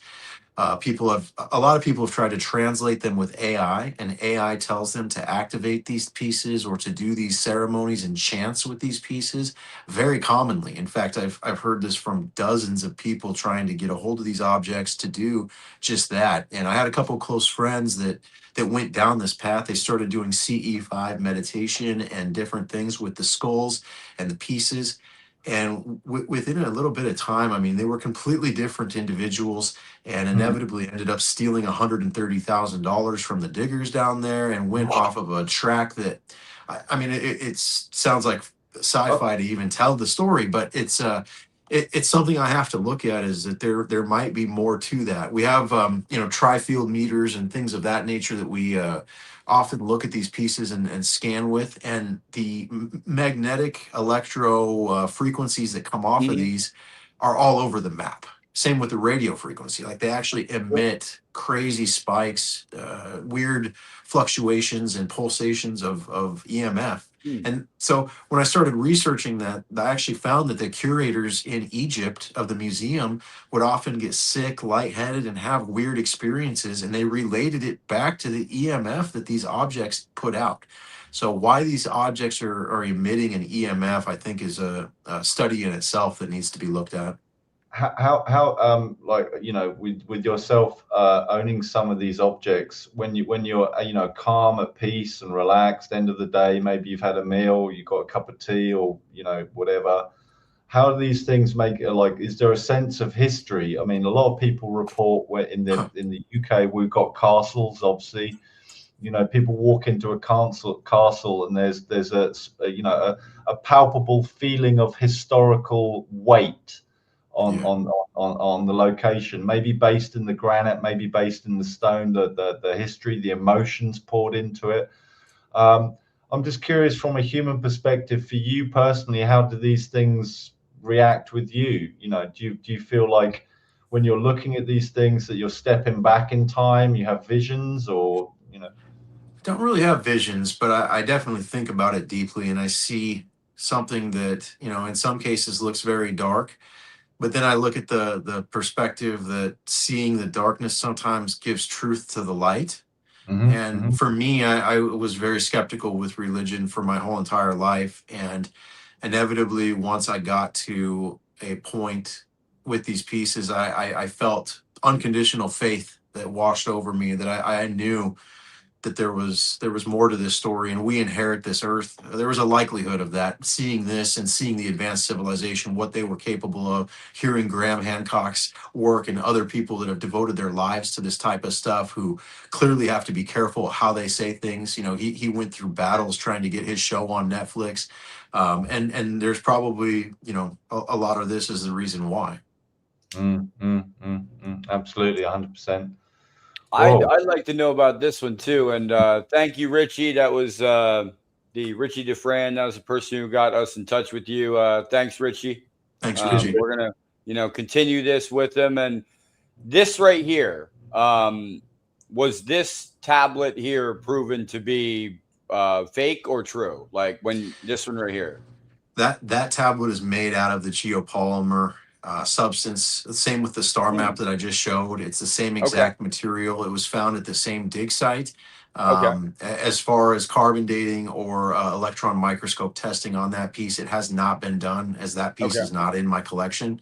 But I have tested tablets of similarities and came back with conclusive results. That is awesome, man. That's incredible. What now? Have you had any pushback from anything else? Anybody telling you should not be doing this? Yeah. Certain people, archaeologists and other people said, you know, stay away from this.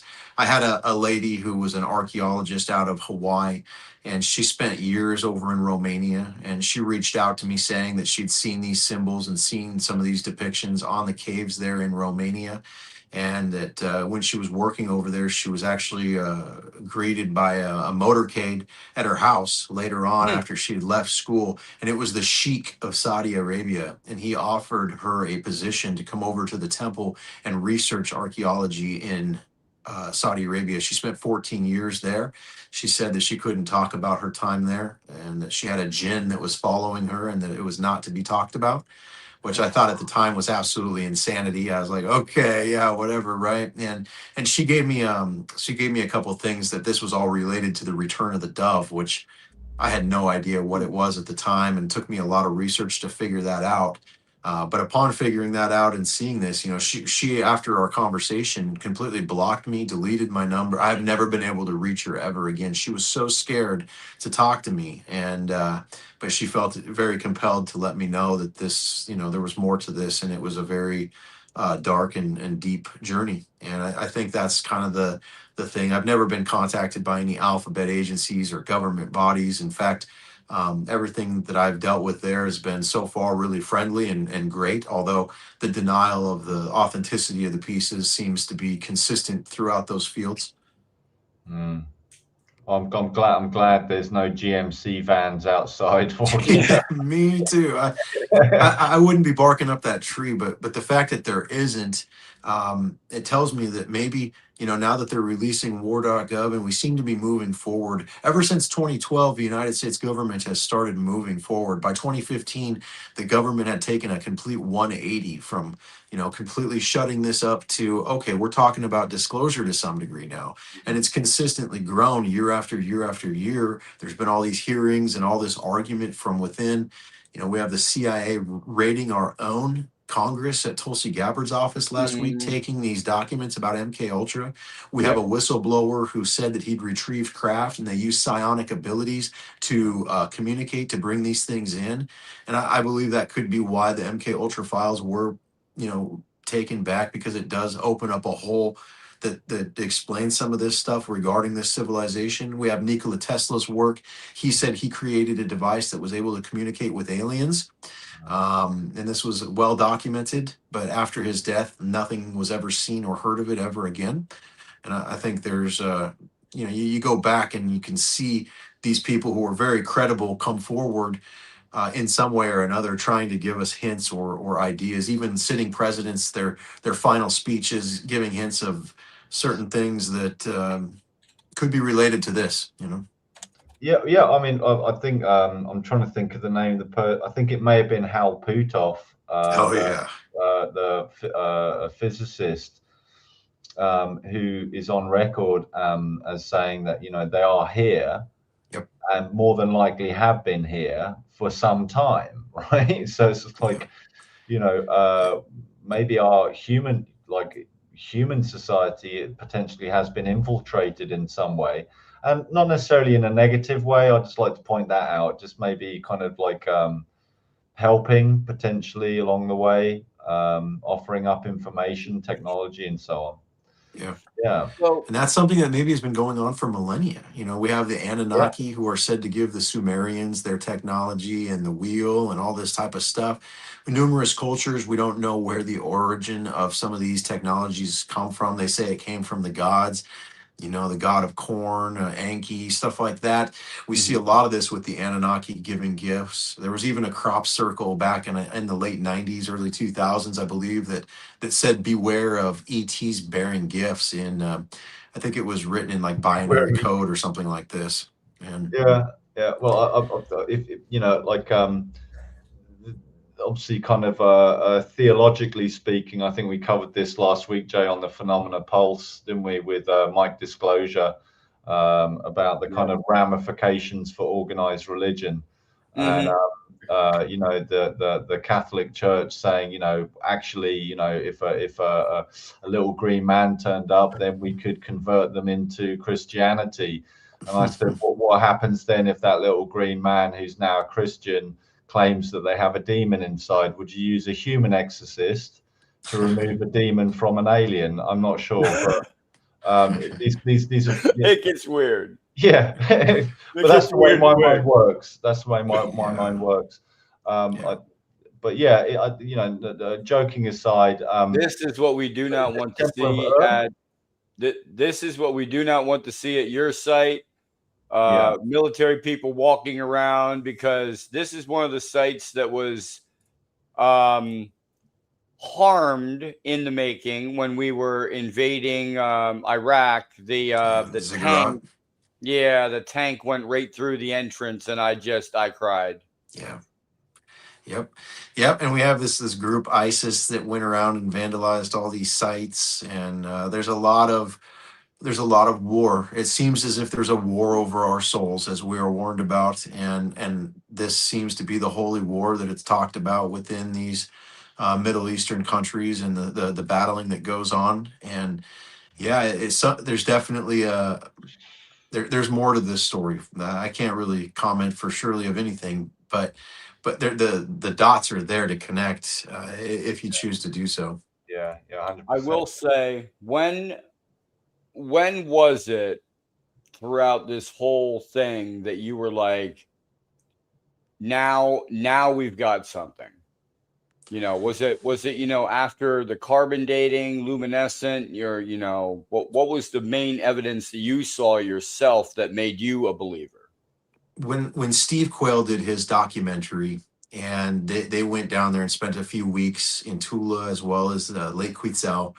And it's like a 4-hour documentary. And I started to see all these pieces being documented by an American team. I had fairly good belief at that point. It was all behind paywalls and it wasn't produced as well as I had hoped. But nonetheless, they got down to a certain point where they found a ground floor at the very end of the documentary, and they didn't have the funding nor the time to go any deeper, so they had to bury it back up. And after that, there was a lot of push by me as a skeptic. In fact, I called out one of the guys because he said he had dig videos of all these things, and he refused to share them with me. He's like, "I'm waiting for my documentary." And That makes me mad as hell, though. Like you're sitting there, you've dug it up already, you're down to it, and then you're like, "Oh, we can't do anymore. Let's just cover it up." I told him he was possessed by Baal. I mean, I was so mad at this guy. I made a video about how he's doing this, and I feel really bad now. However, the reason why is because it built up inside of him so much, and he knew there was a truth here. So he went back to that site. He rented the GPR. He dug down to that ground floor. He penetrated through it, continued to go down. The whole entire side of the wall caved in as they were digging. It's all on film. And it opened up a cave. And inside of the cave, there's petroglyphs and all kinds of stuff that were definitely not put there yesterday in a fashion that I've never seen anywhere else. That to me was the nail in the coffin to where I knew they did not create those caves. Okay, awesome. Thank you. Yeah, I know. I know we've got a. Go ahead. And that I will drop a name because Arturo Hernandez is the gentleman that dug down that deep, and he is one of the primary archaeological people in Mexico, and he's partnering with my good buddy Dave. They just opened a museum down in Florida. It's on the Pete Beach. And you can go down and see, I think they got 50 or 60 of these items all documented through Arturio's work at this museum that's now open. So if there's people that want to see these things in person, there's an opportunity at this point. That is amazing. Yeah, it'd be great. George, do you have another question? I think we maybe could move About to on wrap to up, go to questions. audience questions. Yeah. You're okay with that, Michael? Of course. Does it seem like there is one artist sculpting at certain sites or more than one? Are they ever signed? Do certain pieces seem to come from specific sculptures? Well, to answer that, that's a really great question. And there's absolutely a consistency in the artwork. You'll see the same type, Anubis and Thoth, they all have this very similar look, much like they do in Egypt. I won't say it's quite as pedigree as Egypt, but it seems as if they trained people that were allowed to carve these things. It wasn't just random people doing this, but it was a definite level of it. And as far as... When you're going into your house, you have like an architect going into your house, looking at stuff like what it's going to be, what it's going to look like. Maybe that's like that. They're trained, to be that architect type person. And yeah, and that's how it was in Egypt. I mean, that's why all the drawings on the Egyptian walls look like they were done by one artist. They had royal scribes that were trained and highly devout that were able to do that. Not just anyone could work with the paints and the scribing over there in Egypt. And I think there's probably, if this is the origins like Kem or Kemet that we're finding, then that could very well be where that came from and where a lot of these techniques and process and procedures came from, and why Egypt. I believe Egypt came after this. And I was having the same feeling. I went over this with George about 2 days ago, 3 days ago. My feelings were like, okay. When I got to George, this is how excited I was. Okay, I was like, George, you have to see this. Take a breath and just slow down a minute. Okay. Out. I'm taking a breath. Egypt civilization will be rewritten on the culture, on where they were and where they migrated through and where they started from. I said, maybe they started here. They migrated up because we already know we have Egyptian artifacts in the Grand Canyon. They migrate up to North America. They go across North America. We have different plots and stuff across North America. Then they go to the other side, and what happens? Oh, there's an ocean.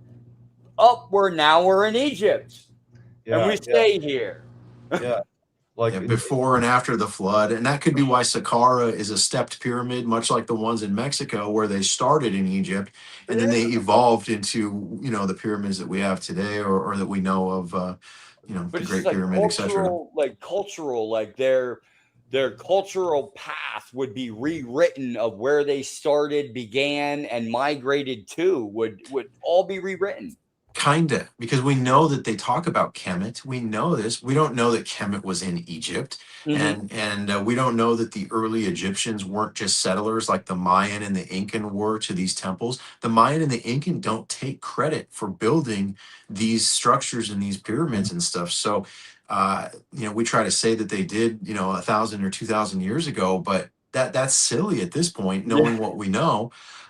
Clearly, there was probably a post-flood civilization, and once that was wiped out, then they restarted and repopulated some of these sacred spots, and inhabited them due to the Yeah, I think they found water erosion on the Sphinx, right? The Sphinx in Egypt, they found and water on the Great erosion on the Pyramids. outside of it. So Yeah, and the pyramids. Yeah, I have a contact, somebody very close to me in Peru, and they speak Quechua, which is indigenous. And some of the stories and mythologies I've heard, which were passed from like in just in the family down the line, are, and if you really think like 500 years is modern history, right? 500 years is modern history. If you think about it, as far as the text, but it's one of suppression. It's a story of suppression, and I think maybe a close friend of the show's, Random Content Coffee Bum, stated factually that this time is a time of unveiling, of releasing the information coming out into from the darkness into the light to bring Age of Aquarius. Yeah, and I think if I put a team together and I had a xenoarchaeologist researcher, Michael, I'd like, please, well, I want you on the spaceship looking at sites on different planets and correlating. Okay, this stuff is amazing. This stuff is amazing, really is. Another one of our great guests in the back. We were talking about in the beginning of the show. We were talking about people that were fighting back against you for this to come out and everything. And she says, didn't they debunk the Peru mummies too? And he's been replaced by lizard people. Yeah. Dude, the debunk on the Nazca mummies is a prime example. Yeah. Because it hasn't been done. There's been some scientists that made assumption that they were doctored human bodies. In fact, Jeremy Corbell and George Knapp came out recently with this, and I was very disappointed in those guys for doing that, because they had a PhD that claimed Maria's foot had been gone into and doctored and stuff like that, but they don't take into account the other 30 specimen, the one that's pregnant with the reptilian being inside of its body still. There's a lot of variables here that haven't been debunked. You can go to tridactyls.org and see the dicoms, and clearly no one is constructing tendons and muscle mass and structures inside of a body to be able to be x-rayed like this. It's not just some human it's either. like what we said before, you're gonna find some hoaxes and some fake, and some hoaxes, some real, some all mixed together. Have you seen the Nazca mummies that they dressed up like the dolls that they Yes. constantly show? Yep. Okay, we bought those. That was me and my business partner. We sent 15 grand down to Peru. They got intercepted at DHL, and then the Ministry of Culture, Leslie Ortega, she seized them. And we're You were the one that bought them. Right. Yeah, we wanted them. I mean, that's why I have a shirt. Like I'm very connected to these mummies, because we found that one in Mexico, and there's no question that's related in some degree. And the fact that there's so many species of these mummies, that's really the important part. I mean, okay. Yeah. But those dolls were constructed out of paper mache, and they were planted there to create distortion on this topic, to try to close the case, in my opinion. Yeah, you muddy the water, just like, if they wanted to muddy the water on the boogosphere, they'd throw something out that was mundane that looked like a boogosphere, but they'd be like, oh, look, it's a boogosphere, but it's not, it's this, and blah, blah. Like, That's why they cut the new one open and why it hasn't fully been released yet. They wanted to make sure without every question that this was a genuine piece before they brought it out, because they know that it'll get I mean, you look at my comment section on this post I made the other day, it's got like 3 million views, and I mean it's a 50-50, you know. yeah, Alice, in the back, I am asking questions, so if you want to go back, I think I did ask your question first, about maybe 10 minutes ago. Starting down questions. Just thinking about it, if you think about it from let's take the topic of law. Somebody points a finger and accuses. There's a defense and prosecution, and you hire a really bad. You're telling the truth, but your lawyer isn't as good as the other lawyer. Who's going to win, right? Do you know what I mean? And so it's well, if you've got evidence and somebody's trying to say, well, that you can always make a really good counter argument, and so you can play science off against science. You can, these people say this, these people say that. If you think about it as all of us in this community together on this planet at this time, it's the meaning we take away from the message that is gifted, right? So I think that's the key kind of takeaway here. The wisdom. Yeah. You got to fall down the stairs in order to build the rail. It's yeah. We're falling down the stairs so we can understand this with definitive and unconditional faith, and I think that's the only route to get there, is to see the full circle. Yeah.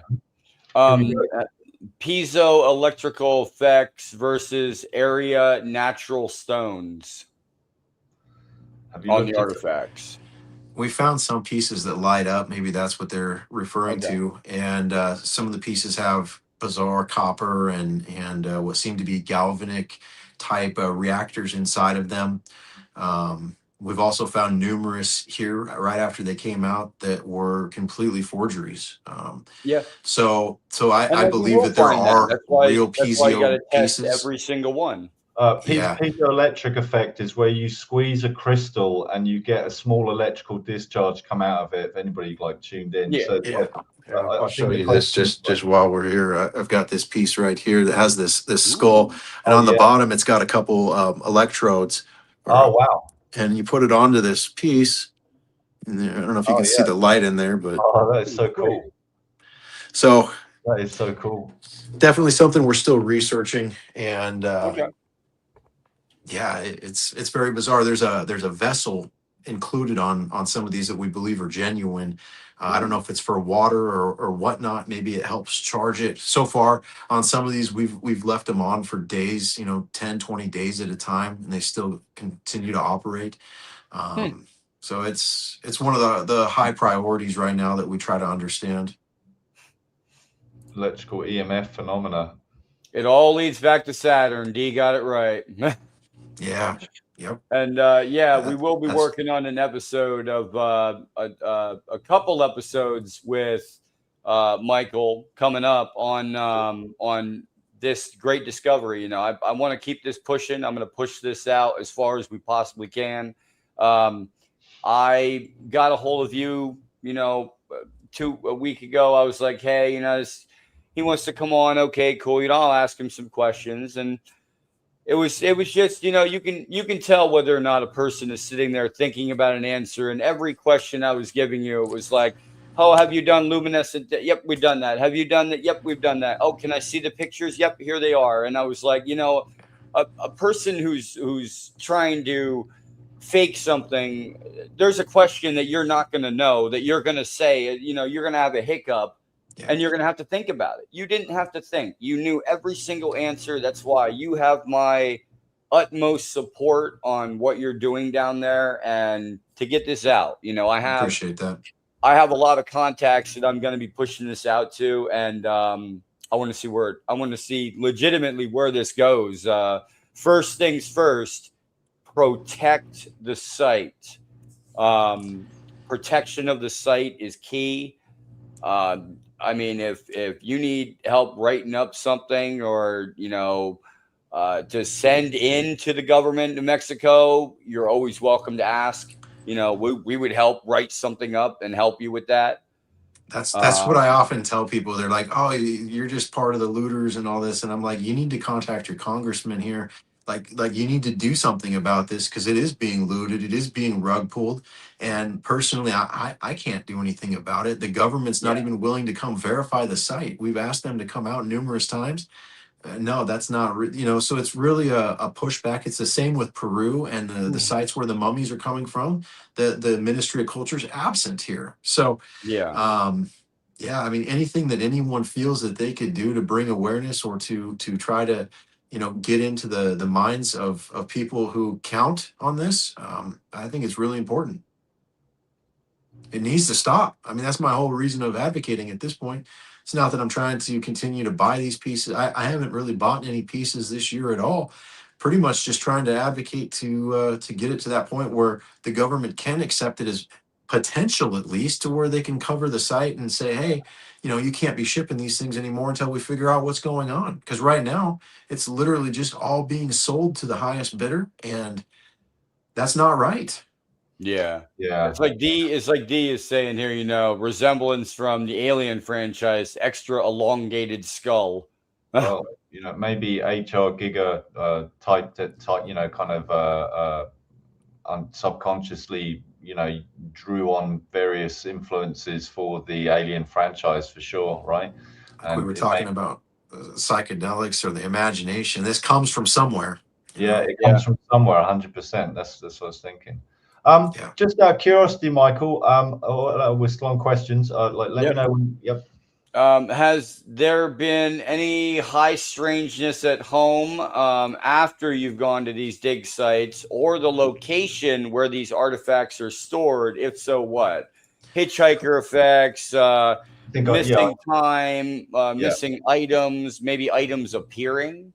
Dizziness, weird feelings, diggers having to go home, energy that they cleanse all these items with San Paulo and an ancient ritual that was passed down through the Toltec.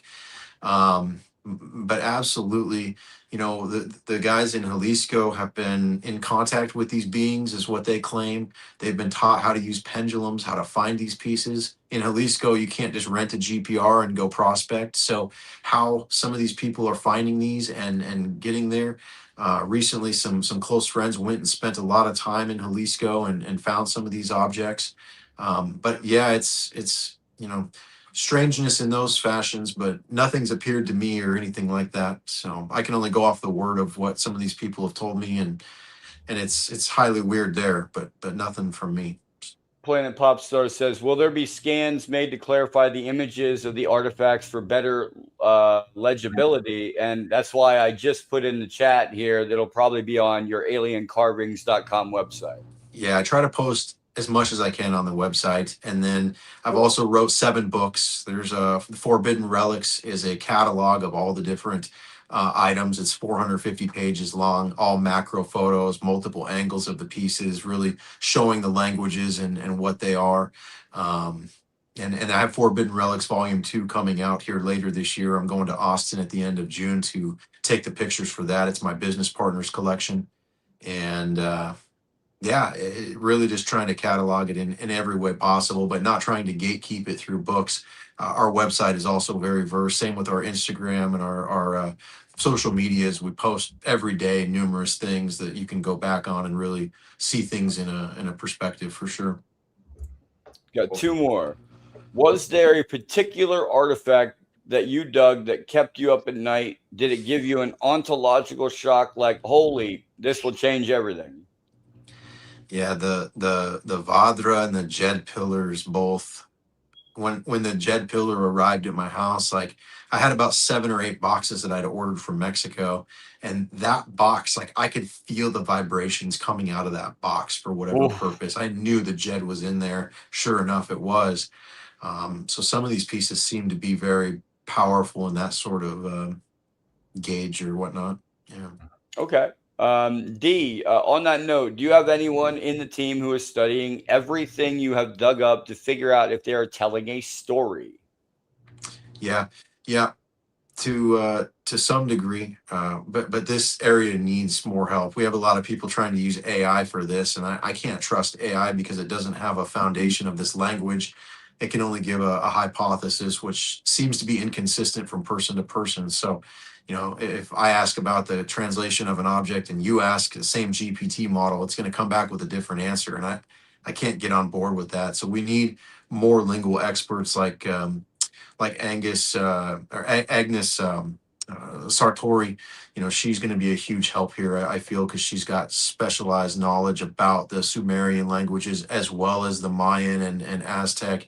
Very well versed on this, so Proto-Sanskrit, etc. And that's what these are is proto languages. So they have some relations, but unless you know the root languages and how they came to be, being able to translate these with any sort of accuracy is really tough. Have you tried working with other people that have been at other sites like Peru? Like you said the government gives some kind of pushback between these sites. We don't want to go out and do this, do that. But have you tried working with people that have worked with the government, like in Peru, that have gone to these sites and they've got people to go out and verify? Can you get those people to influence a little bit more? That's the weird part is everybody's kind of on their own mission on this one, and everybody has a different ideology of what we're finding.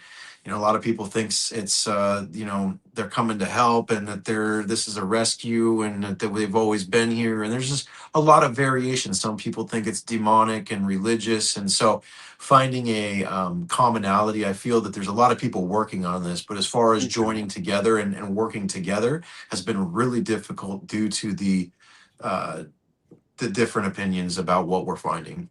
I mean, you see, that's where everybody's wrong. When you go down to another site, you assume nothing. Yeah. Get everything. Yeah, get everything out of the ground, assume nothing, and then you go where the evidence takes you.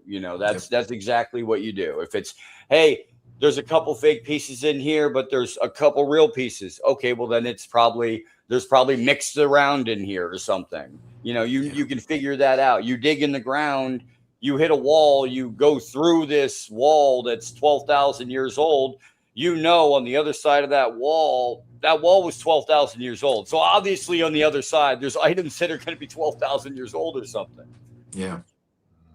Yep. But I think it's amazing what you're doing, man. Amazing. That's one of the weird things too, is even with the fakes that we found, we've never found a duplicate.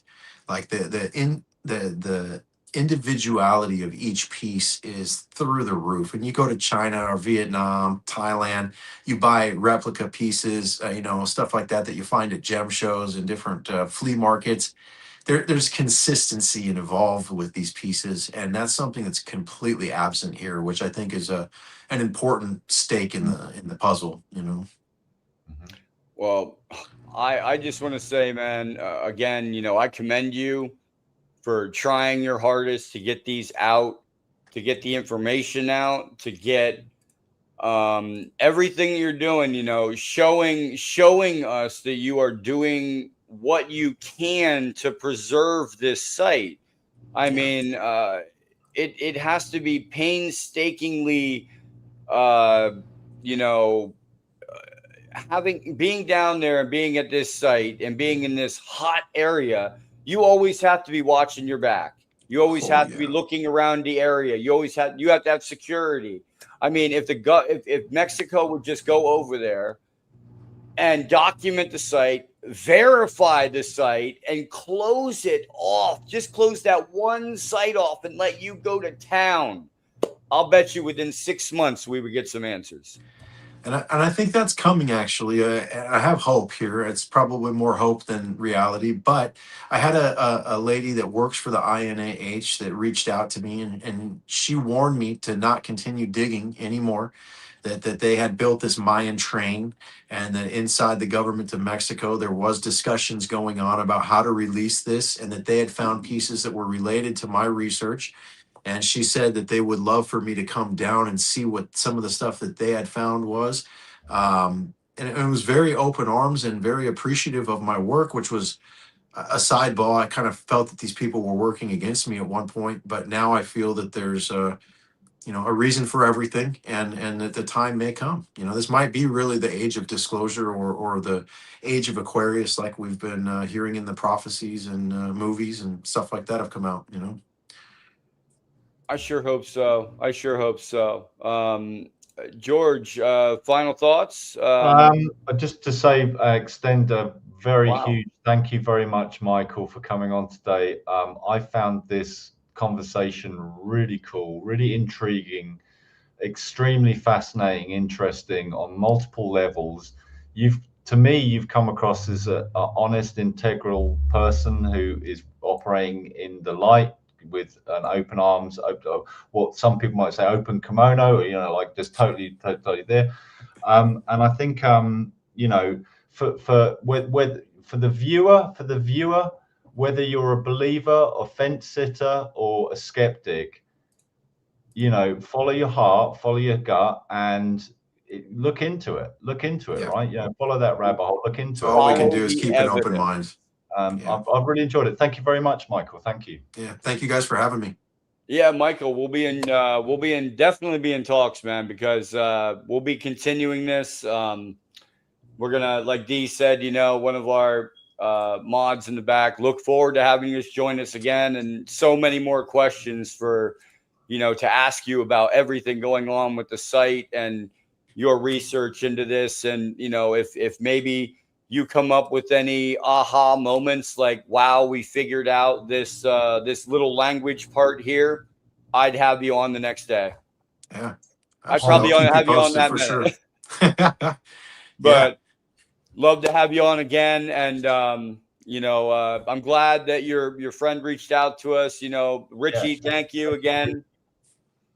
Thank you again for getting Thanks, in Richie. touch with you. And we'll keep in touch, man. Keep in touch. Like I said, get a hold of us if you need anything. Get a hold of us on our Discord. And we have some great people back there that I know will be able to help you out. Right on. I appreciate that. Yeah. Have a wonderful day, sir. You do the same. Till next time. Ciao.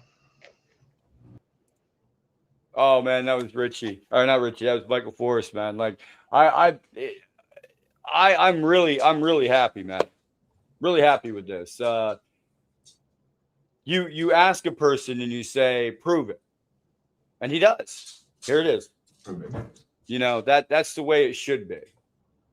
And I'm happy that he came to the Galactic Family Podcast. And I mean, if you guys are enjoying it, we have our membership program now back open in the background.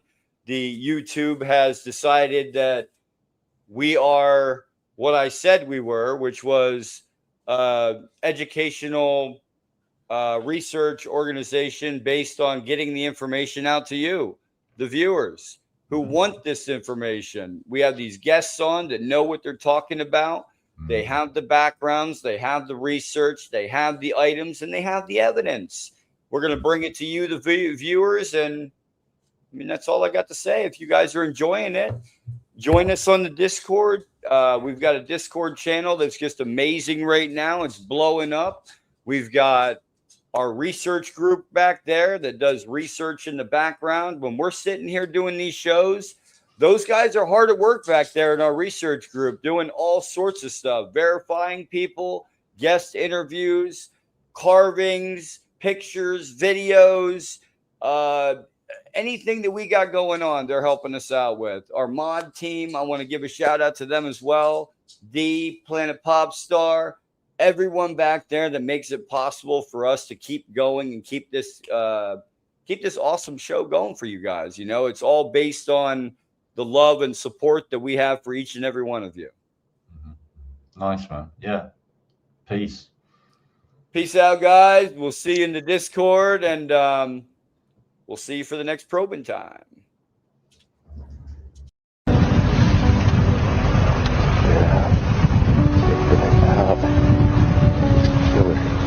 Thing is real. It can't be. I was informed in the course of my official duties of a multi-decade UAP crash retrieval and reverse engineering program. There is no spoon. Let me be clear. UAP are real. Advanced technologies not made by our government or any other government are monitoring sensitive military installations around the world. UFOs are as real as the airplanes flying overhead.